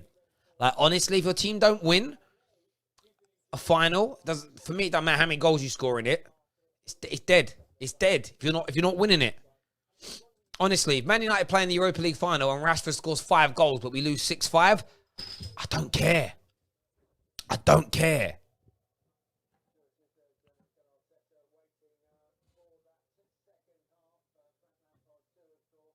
Comment here says, Terry, Lacazette drops into midfield and lets Aubameyang run in. Never thought Arsenal would play like this. Wenger's DNA is eroding. But so what? So what if it works? If Arsenal can find a way to play, let's just say Arteta's model, in the end, develops into his own version of the kind of Diego Simeone style of play. So what? You know, and I wouldn't say Arsenal have been negative today, as in they've just sat back. But it's been kind of very route one. Their striker drops into the midfield areas to allow for runners. But again, if Chelsea just sat back by 10 yards, that would all be circumvented anyway. So it isn't just about that. It's about Chelsea going, okay, we'll do something different then. But we'll see. We'll see what happens. Second half, listen, remember, every football match in the history of football, it's not about how you start, it's how you finish, essentially. And all this could become elementary if Chelsea go and score 2 goals in the second half and win the game and have a very good second half. Arsenal's first half performance becomes an irrelevance. It becomes not even a talking point in many, many ways. So it's all about this second half. But if I'm an Arsenal fan, I'd be feeling very, very confident right now. It's lovely there from Pulisic. Pulisic is running in. He's got Mason Mount with Pulisic. He's going to go the whole way. Pulisic! Oh, just wide.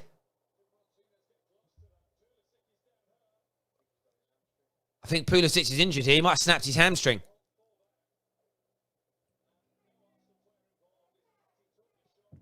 Oh, Pulisic has done his hamstring.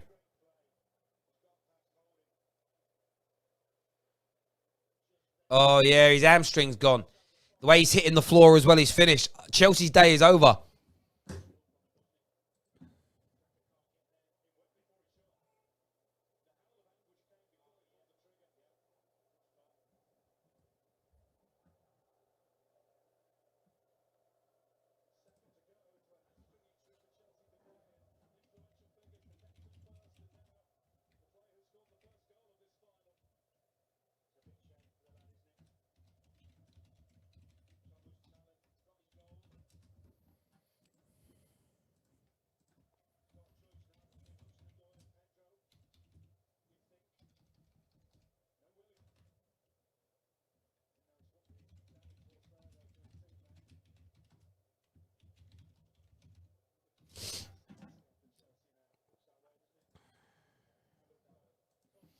Yeah, it's even done there. I feel a bit sorry for it. Do you know what?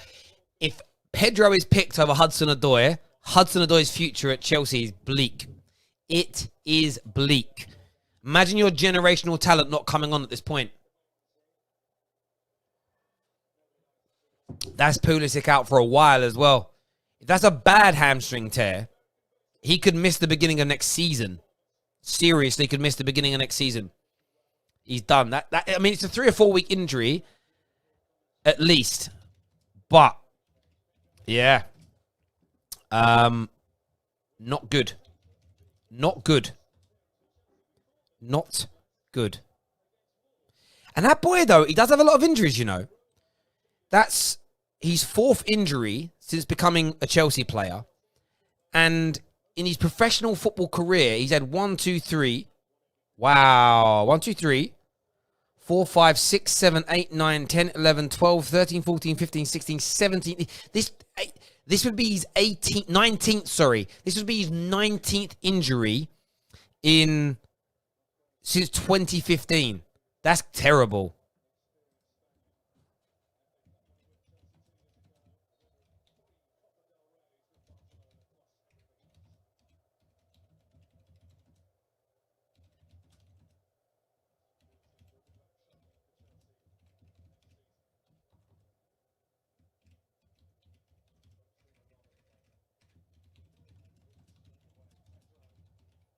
Pedro's on, not Hudson-Odoi. Pedro's now running into the box.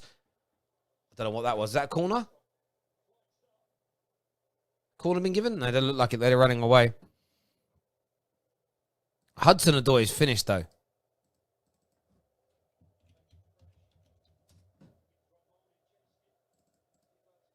I'm actually being serious. Why is Hudson-Odoi not on? Oh, it was a corner that was given. Sorry, my bad. Again, I don't have the commentary up loud enough to hear what's being said. Ball's whipped in. It's a deep one. Easy for Martinez there. Easy for Martinez there.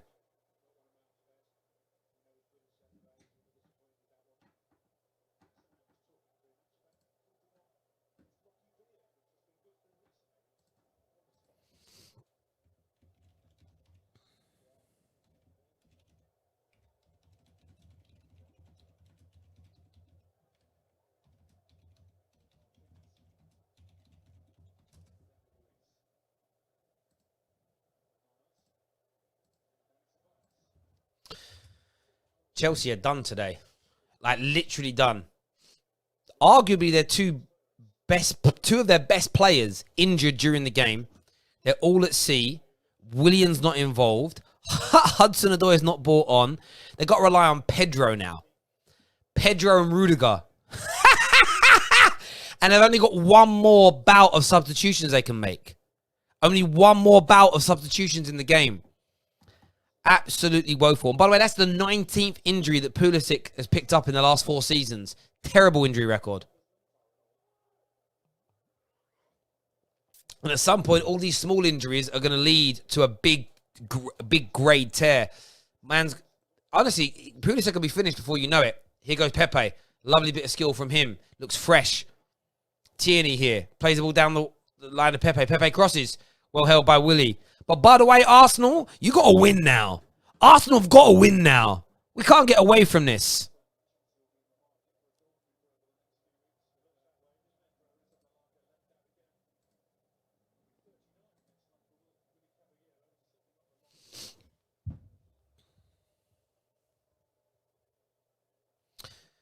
I can't.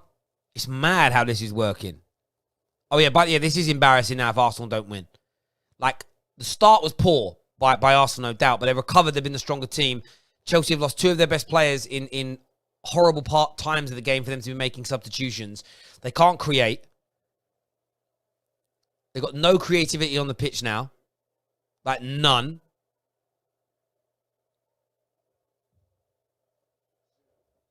They're dead out here, Chelsea. Dead out here. What can Lampard do now?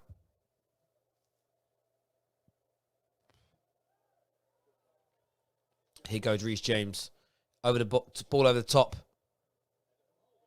That's good play there by Holding. Very good defending there. How old is Rob Holding? Because he does look about 39, bruv.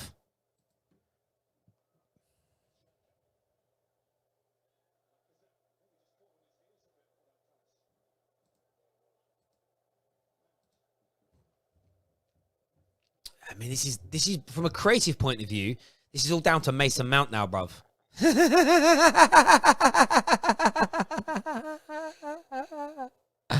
No way Rob Holding is 24. Fuck off. No! 24. Listen, I'm a 34-year-old man. I shave my head off. I'm overweight. Give me 6 months in the gym training. I'll look about 10 years younger than Rob Holding does. Man's 24. Rah.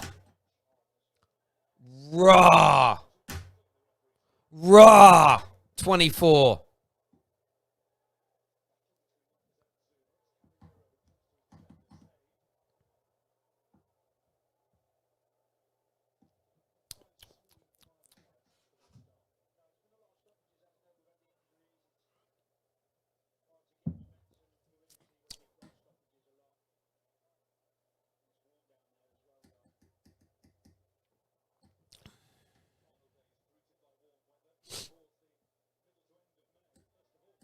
Someone got megged.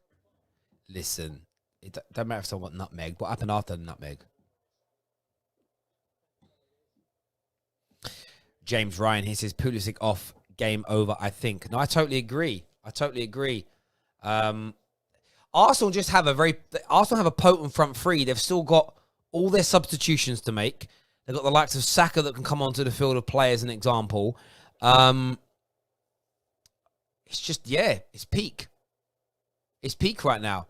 And the Willian thing, the Willian thing is also another little up and boost for Arsenal in the sense of, you know, if Willian was playing or on the bench, you've got another really good option. Like, if Willian's on the bench for this game, you see Pulisic come off and Willian come on. It's a much better replacement. Like, Pedro has been average at Chelsea since he arrived, but he's now well past his best. But imagine the message that sends to Hudson-Odoi. Bro, Williams dropped, right? FA Cup final, best player on the pitch gets injured, plays in your position, and we stick a player on that we're letting go in a few weeks, or literally in a week. After today's his last game, right? It's nice by Olivier Giroud, but they lose the ball, foul given against him. Like, today's his last domestic game at least. He might play in the Bayern Munich game, but he won't play. You're bringing on a man that you're getting rid of in a few weeks. I keep telling Chelsea fans that Hudson-Odoi is done. No, he's not. Don't say that. You're so biased. It's not about being biased. It's about looking at reality, bruv. Honestly. Reality.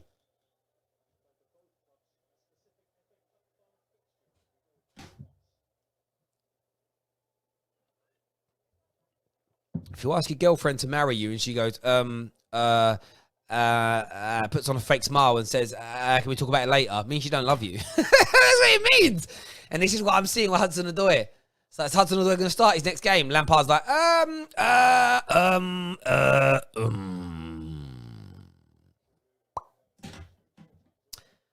Finitoed.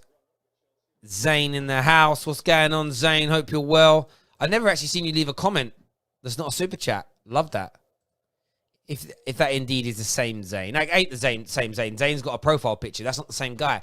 Man's made a fake account up pretending to be the Zane. Pretending to be the Zane.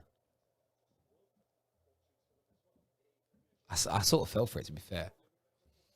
Chelsea having a bit more of the ball at the moment. But I just feel like there's no... Oh, look at that.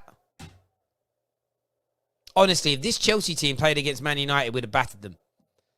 But this is what's so amazing about everybody outside of City. Well, City have done it a bit this season. They've lost a lot of games. Mount's in. Oh, Mount couldn't quite get there. It was a good ball, though, by Jorginho. This is what the thing is. Like, Chelsea on the day of the semi-final bodied Man United overall. Yeah, a couple of bad goalkeeping plays and stuff like that. But overall, they beat us. But we've seen since this just can happen. Oh, Lacazette here. Lacazette finds Aubameyang. Oh, he touches. Aubameyang should have scored. Aubameyang should have scored. Granit Xhaka picks up, shoots. Oh, he's playing rugby. Swing low, sweet chariot, coming forth to carry me home. Aubameyang, that was so poor. Look at the space he's got. His first time shot. Pierre. Oh, poor. Poor. But as I say, like, Chelsea did beat us badly. But this notion that, oh, this is United overrated. No, it's just the levels. And that's why this summer transfer window is so important. It really is.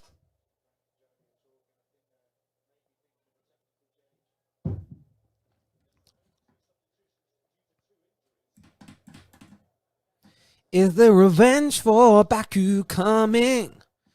Revenge for Baku is here. Oh, Chelsea are so rubbish today. Not overall, just today, rubbish. See, I think what Arsenal are doing is fine now. Arsenal are just trying to absorb. Arsenal don't feel scared of the Chelsea attack anymore. They're sitting back and absorbing. And they're looking to spring into the counter-attack.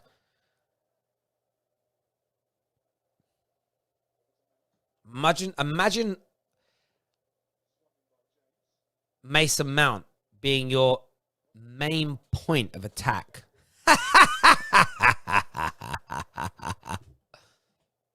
Excuse me. Mason Mount is your main source of attack.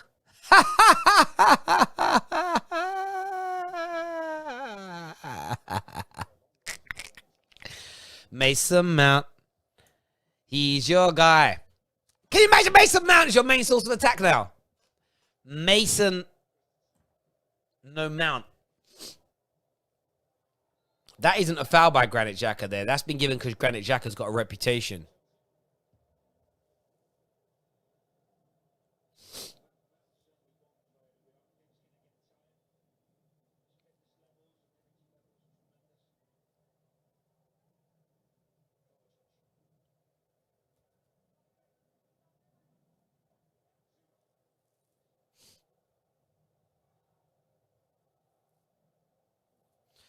I want to see more from Reece James as well, because Chelsea fans told me that he's as good as Trent going forward.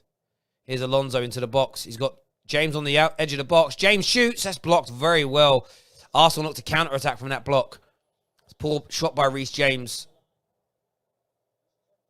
Oh, how's that not a free kick against Pepe? How has Alonso just hit and run the man and got away with it?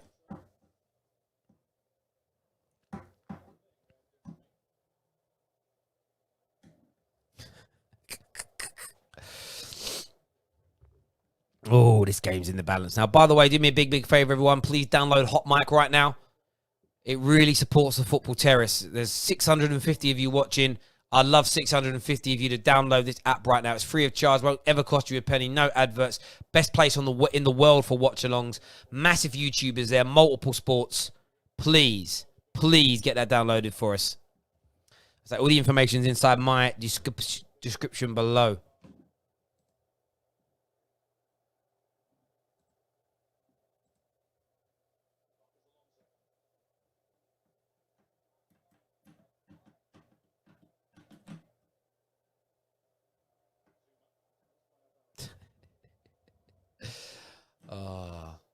I love people defending Hudson-Odoi, but he had a really bad injury a year ago. He's been fit for nearly a year. There's a bigger reason than that why he isn't being played. People are acting like it's still November. Stand by it.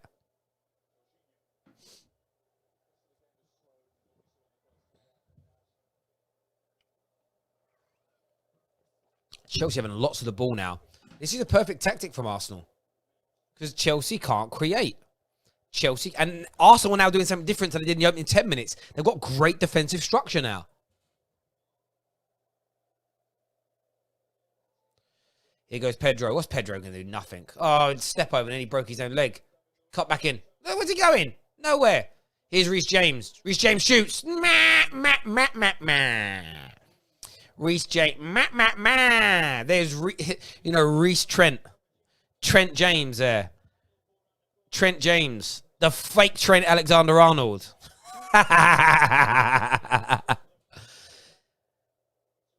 It's just a stupid decision to shoot from there. Keep hold of the ball.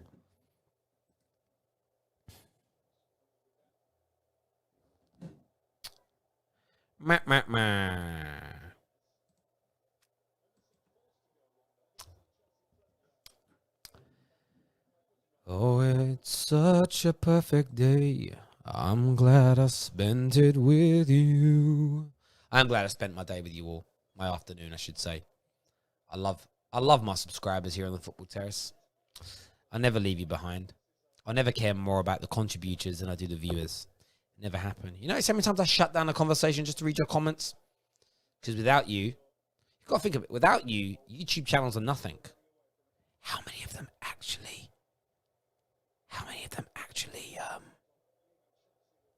respect you? Like, actually respect you properly. Like, actually care about you and take the time for you.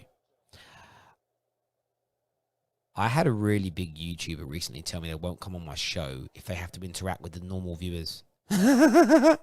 Here's Mount. Tackled. Giroud gets it back. Well done there, Olivier Giroud. It's a good bit of play there by Christiansen. Pedro crosses. Dead cross. Cut out. Cut out. In terms of is Loftus-Cheek on the bench for Chelsea? Is he? I don't think he is, you know. Is he not on the bench? Loftus-Cheek. Is he injured or something? Why is Loftus-Cheek not on the bench today?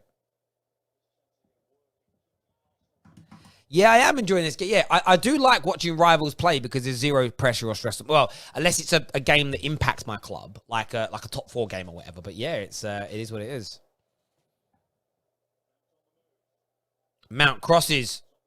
It's not a bad cross there by Mount, to be fair, but no one making a run.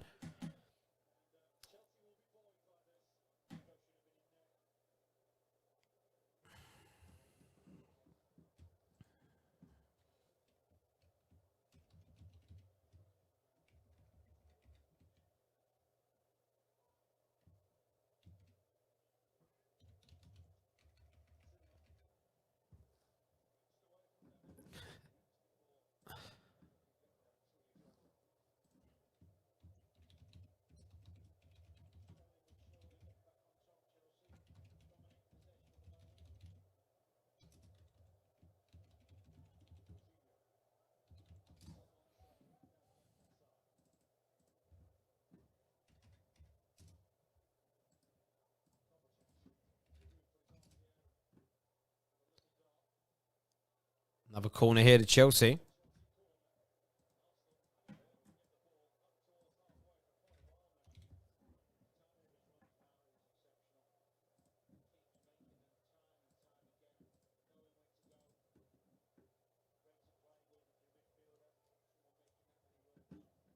I love people's comments. Corner here. Do you know the thing is, like, Arsenal were letting Chelsea have a lot of the ball. But do you feel scared right now, Arsenal fans? Do you feel under pressure right now? I wouldn't if I was you. Deep corner coming in. Cleared easily. Foul given. There was a bit of a delay on that. That was a weird foul to give. Oh, Loftus-Cheek's injured. Ah, there we go. There we go.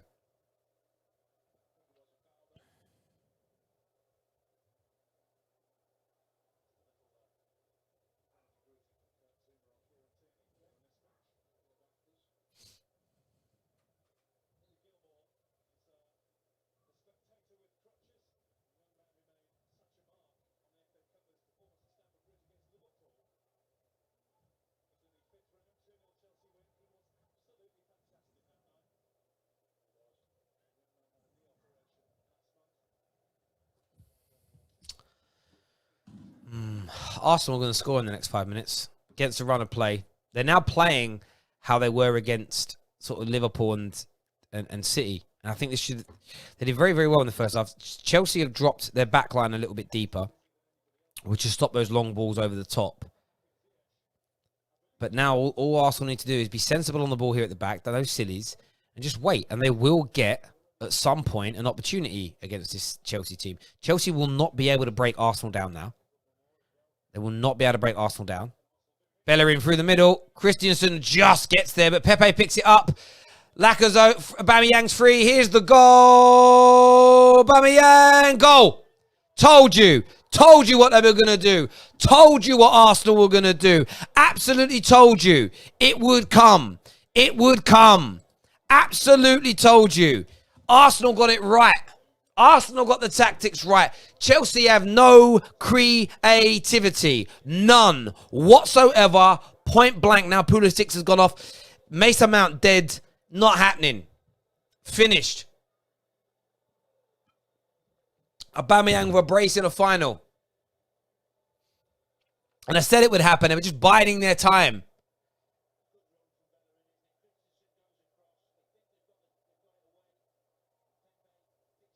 Absolutely. Dot on the cards.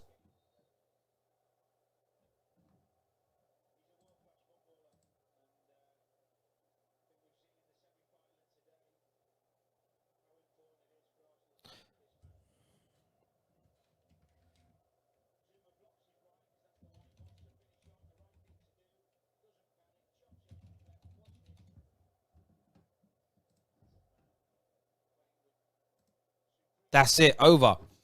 As I said, listen, you guys all been sitting there watching me. I called it. Honestly, opening 10 minutes, I thought this could be peak for Arsenal. But they regrouped. They were playing the ball long over the top. They were causing Chelsea problems. Chelsea responded in the second half by dropping their backline deeper. And then Arsenal went, okay, cool. Especially now Pulisic's gone off, we'll absorb you. We're not worried about you. We will get an opportunity. And they did. And they did. Over. Chelsea done. Arsenal FA Cup winners. Arsenal FA Cup winners.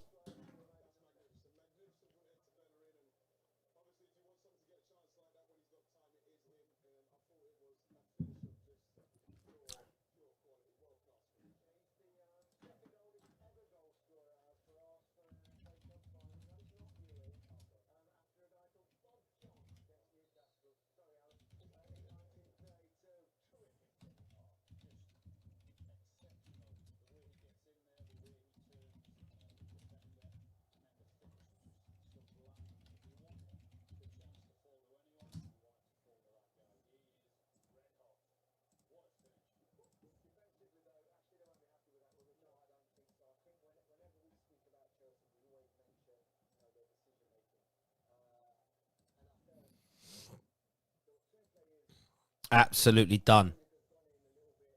I did predict 2-1 Arsenal. Like I said, I made Chelsea favourites. Arsenal didn't do what I told them to do in the opening 10 minutes, but since then, they've done it perfectly. Good shape, good togetherness. The midfield ain't had to do anything, really, other than cover the back line and just make it difficult to be broken down. This isn't like a dominant midfield display from Chelsea, from Arsenal. This is just, let's absorb you and we'll catch you on the counter. That's it. Perfect Route 1 park the bus football.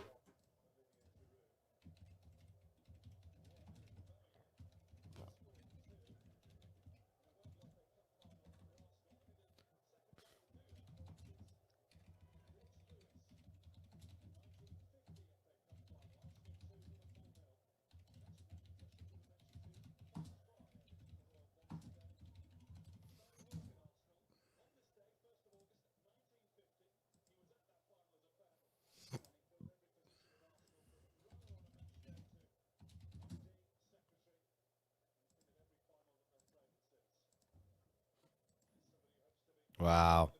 It's all done here, man. It's all peak. Only had 4 shots today, Chelsea. Oh, actually, no, I'm a liar. Sorry. In the whole game, 7 versus 10. But they've had so much more of the ball, 60% of the ball. Chelsea have just been done. This was the difference when we played them. We just defended poorly, made goalkeeping errors. That was it. That was it. It's over now. You guys might as well stop watching and go do something else. Zane here says, Obama, best striker in the league. Rashford, Martial, learn from the master. Listen, Aubameyang's class. Everyone knows I've always called him world class. Everyone always knows that, Zane. I back you on that. Top player, no doubt about it. And literally shut me up today because I didn't put him on the left in the combined team. I put Putic there, so fair play to him for doing that. Not that he cared what I said, but top player, no doubt about it. But Chelsea have been naive today. Absolutely naive. They shouldn't have put all this pressure on Arsenal. Should have given the ball to Arsenal. Told Arsenal to try and play through them, especially when they lost their creativity. Dead performance today from Chelsea from a creative point of view after that goal. They couldn't work out what to do. Arsenal long balls over the top, gave them problems in the hole.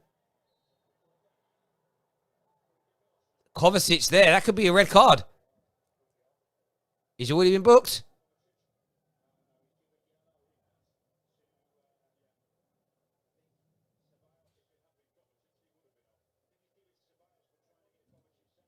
Oh, I thought Kovacic was gone then. I think they booked Ceballos.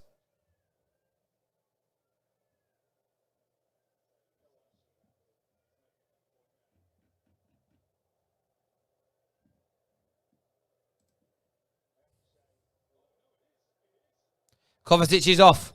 They done it 10 minutes as well.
Wow, it's all done. It's all over here. So I'm just having wars on Twitter. Love it.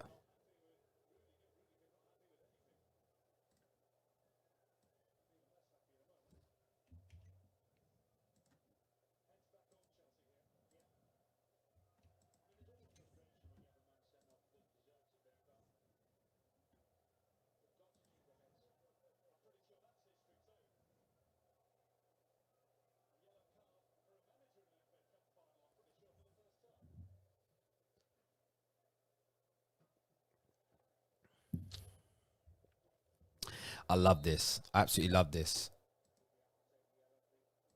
I've literally got like Saeed from United Stand calling me out saying, put respect on Arteta's name. And I'm like, I am. It's part of us football. And it's planned to perfection. And peak Jose, peak Diego Simeone. These guys did this to a T. When they were the weaker team, they were able to... The opening 10 minutes, they weren't great, but they recovered, which was brilliant. And that's just it. It's not disrespectful.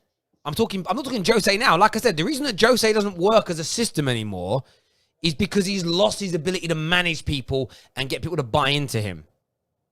That's it. Point blank. Point blank.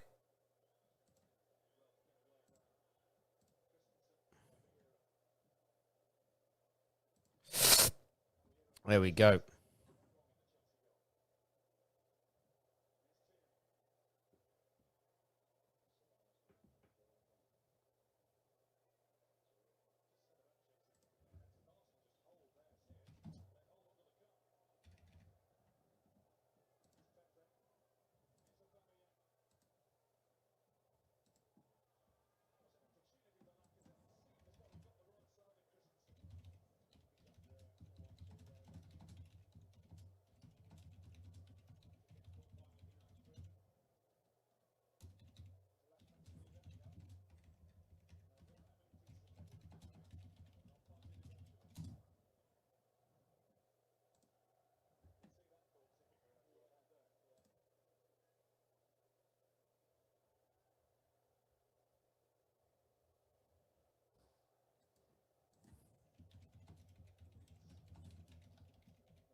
It's amazing. It's over now anyway, this game. We can all just sit back and chill a little bit, can't we? Chelsea have been poor in pretty much every department outside the opening 10 minutes. None of their big players have stepped up. None of their big players have delivered at all. It's done. It's absolutely done and finished. And fair play to Arsenal. Comment here says, Chelsea against Liverpool, they could not defend. If they don't spend on their defence and goalkeeper, I can only see City and United challenging Liverpool. Yeah, I get that. But listen, with Arsenal, like, if they spend right, like I've said, they could do something. You know, my biggest issue with Arsenal is I don't think they're going to back the manager because they can get results against big teams, which Arteta's starting to do by playing the park the bus football. But people want to take it as an insult. It's like, oh, he's doing it with these players. Exactly.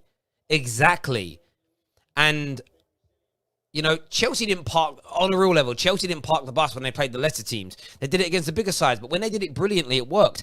And Arteta could do a better job. If he imagine he had Thomas Partey in this team. Imagine he had, like, when Saliba's here. You know, imagine they got Upamecano. Imagine they just signed 3 or 4 much better players.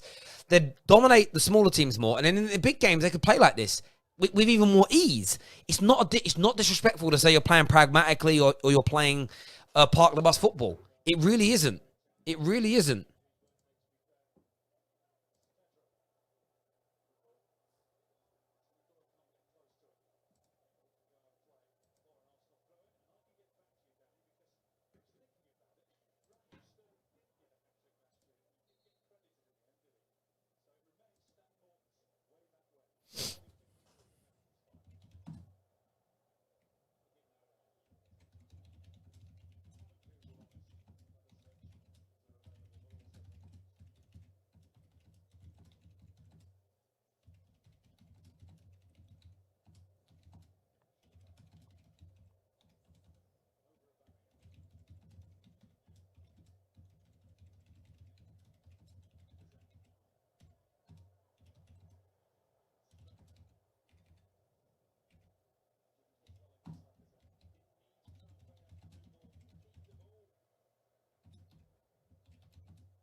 Yeah.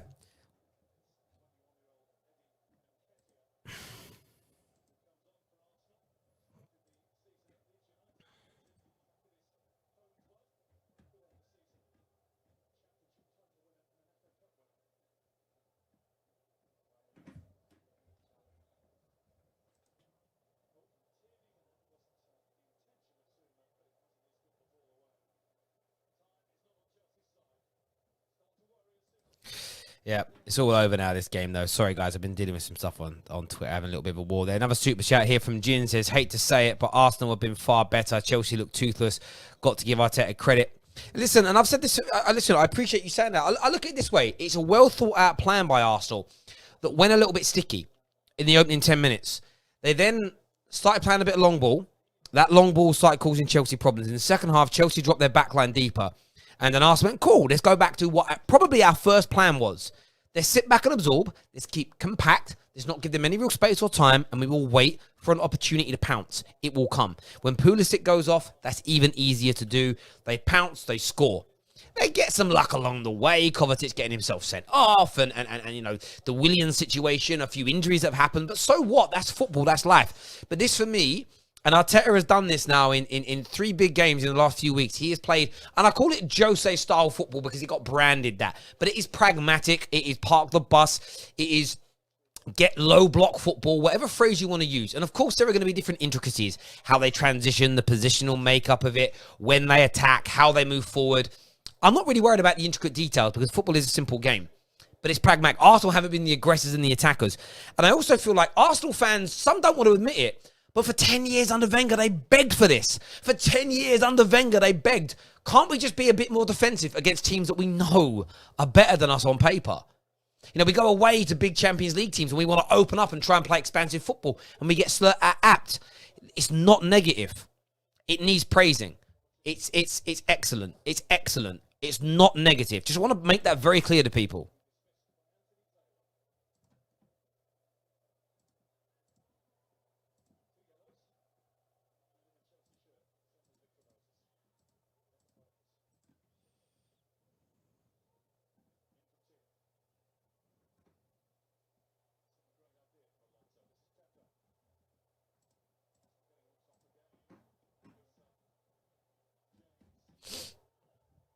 It's done this game. Remember what I said? I said 2-1 to Arsenal. I had a little thing in the back of my mind here. Arsenal stuck to their plan. If Arsenal stuck to their plan, and I was worried in the opening 10 minutes, like from a neutral point, I was like, oh, they ain't done it.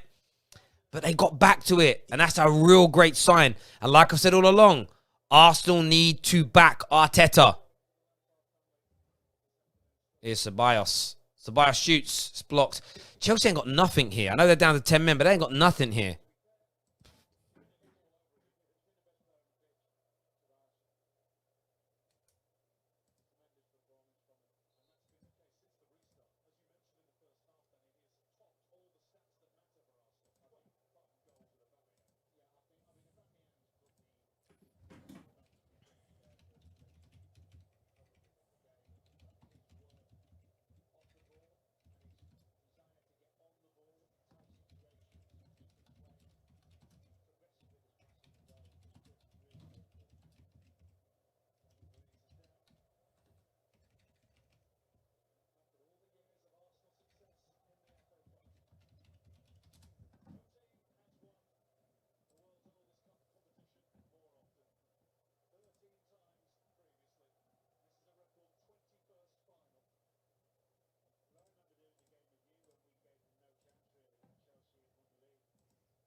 Yeah, the interesting thing as well, a lot of people, I mean, we don't know how Arsenal are going to play if they get bigger and better players. But there's nothing wrong with this. Let me ask any Arsenal fan this question. You know you've been behind the ball today, especially that second half when you couldn't play the long ball into the channels anymore. You sat behind the ball. You absorbed pressure. You waited for your opportunity. If we go to halftime, right? If we go to halftime until now, you know, only 36% of the ball has been in your way. But what does it matter? Because in that same period of time, you've had more shots than them. There's nothing wrong with pragmatic football, park the bus football, low block football, whatever you want to call it. I don't really care. It's a brilliant way of playing. But there we go. Some people have a major problem with it. People like me don't. I have a problem when it stops working. But Chelsea have been done today.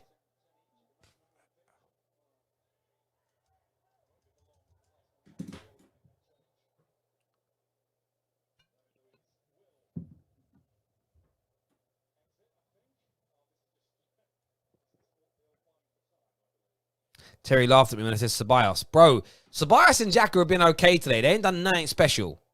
They've been okay today. Let me just say it. They've been okay in the midfield. Your performers today, Holden and Tierney, Martinez, brilliant.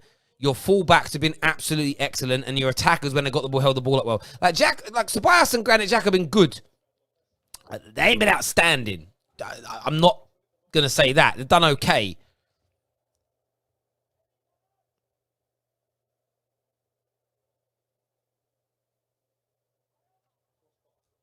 And that's what they're good at doing, those guys. When they sit back and they're just there to stop space, they're very good at doing that. Would Thomas Partey be a better option? Yeah. But Chelsea got it wrong today. And where Chelsea got it wrong, it's the back line. If Chelsea wouldn't have played with such a high back line after going 1-0 up, Arsenal wouldn't have gone back in with confidence. That's where they got done today. That's where they got done today. But we'll be able to dissect it. We'll be able to dissect it.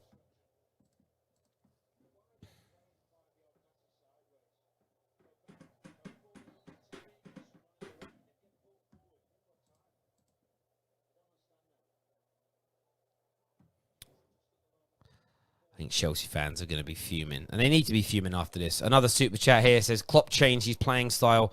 They were less attacking this season. Credit to Arsenal. Exactly, bruv. Listen, you never hear me criticise Ollie for not being attacking in the big games. I praise it. What's very strange, the people that are calling me out on social media for saying it's Park the Bus football, they're the same people that they're calling it a great plan. They're the people that attack Ollie for doing it in the big games. Very weird, weird. Chelsea have been shocking today.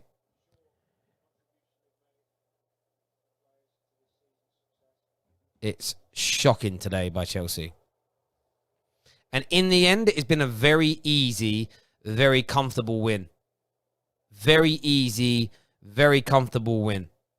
And I think looking at this in the cold light of day, Chelsea fans should feel exceedingly embarrassed by their team's overall performance. It has been so poor. So poor indeed.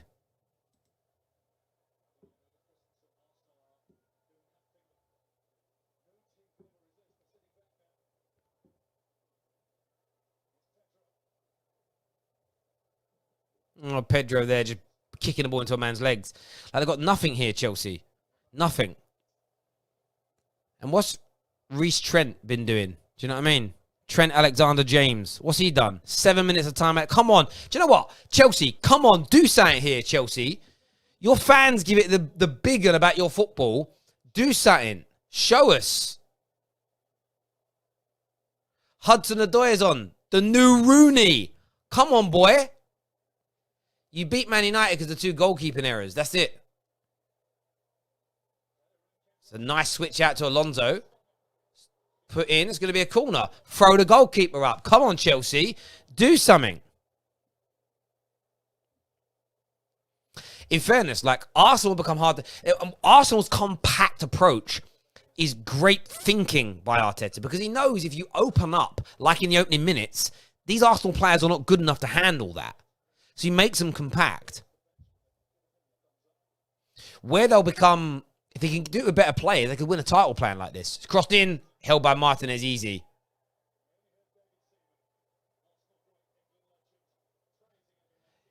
It's true. Like with the team Arsenal have got, why is Martinez holding these back? He didn't get touched.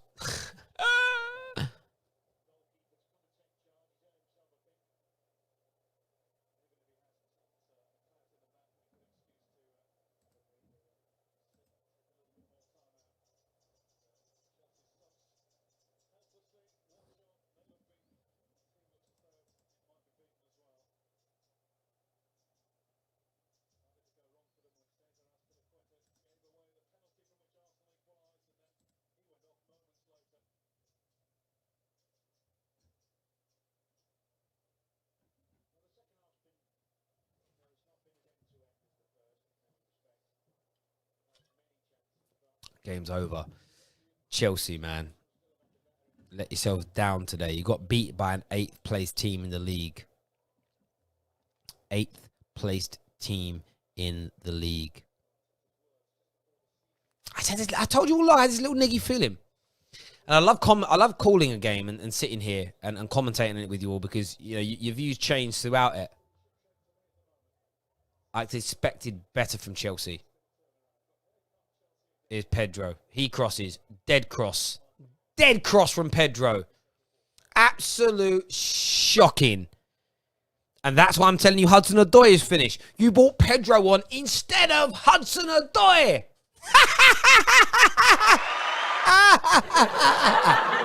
Instead of Hudson-Odoi. Can you imagine? Can you imagine my shock? None. There was no shock. And Hudson-Odoi, just a header from him back to Ceballos. So nice tackle there from Jorginho. God. After Hudson-Odoi nearly makes him lose his leg. Madness, bruv.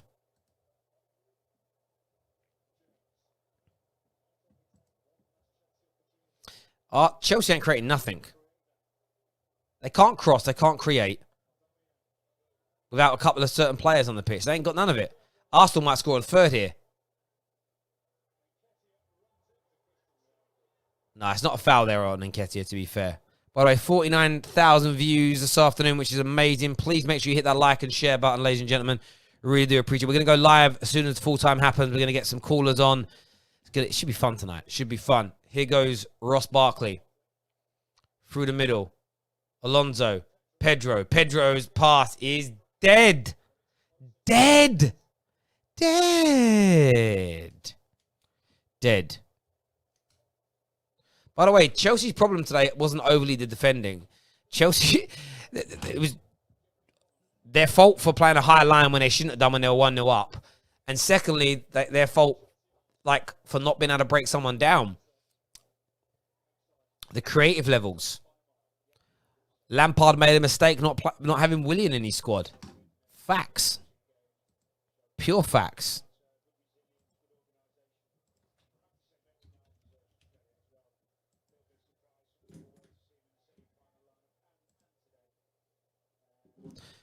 Da da da da da da da da da da. Can't believe this, man. I can believe it. I just can't believe how bad Chelsea have been. I expected them. I don't know. In the back of my mind, I thought they'd get beat. But going 1-0 up. Hudson-Odoi. He's trash. He's literally trash, that boy. He's purely a hype job. Here's Pedro again in a good position. What's he going to do? Probably nothing. Alonso squares the ball. Barkley shoots. Nothing. Reece James is open. Here's Pedro. It's a foul. Oh, not given. Oh, I thought it was. It looked a foul. Pepe loses the ball, though. Here goes Alonso. Pedro goes in. Nothing's happening. It's over. It's over. Super chat here from Dinesh says, when Barcelona were on top, you cannot attack them because they have better players, so you had to park the bus. No, listen, I agree. I agree you had to. And that's why Arsenal are not opening up against bigger teams anymore. And they're stupid to. Arsenal will be properly stupid to open up against Chelsea today. And they did in the beginning. They were loose in those opening sort of 10, 15 minutes. But listen, we're going to end this stream now. Make sure you tune in for the live reaction show that's going to be going live in about 5 minutes' time. Take care. Goodbye. God bless.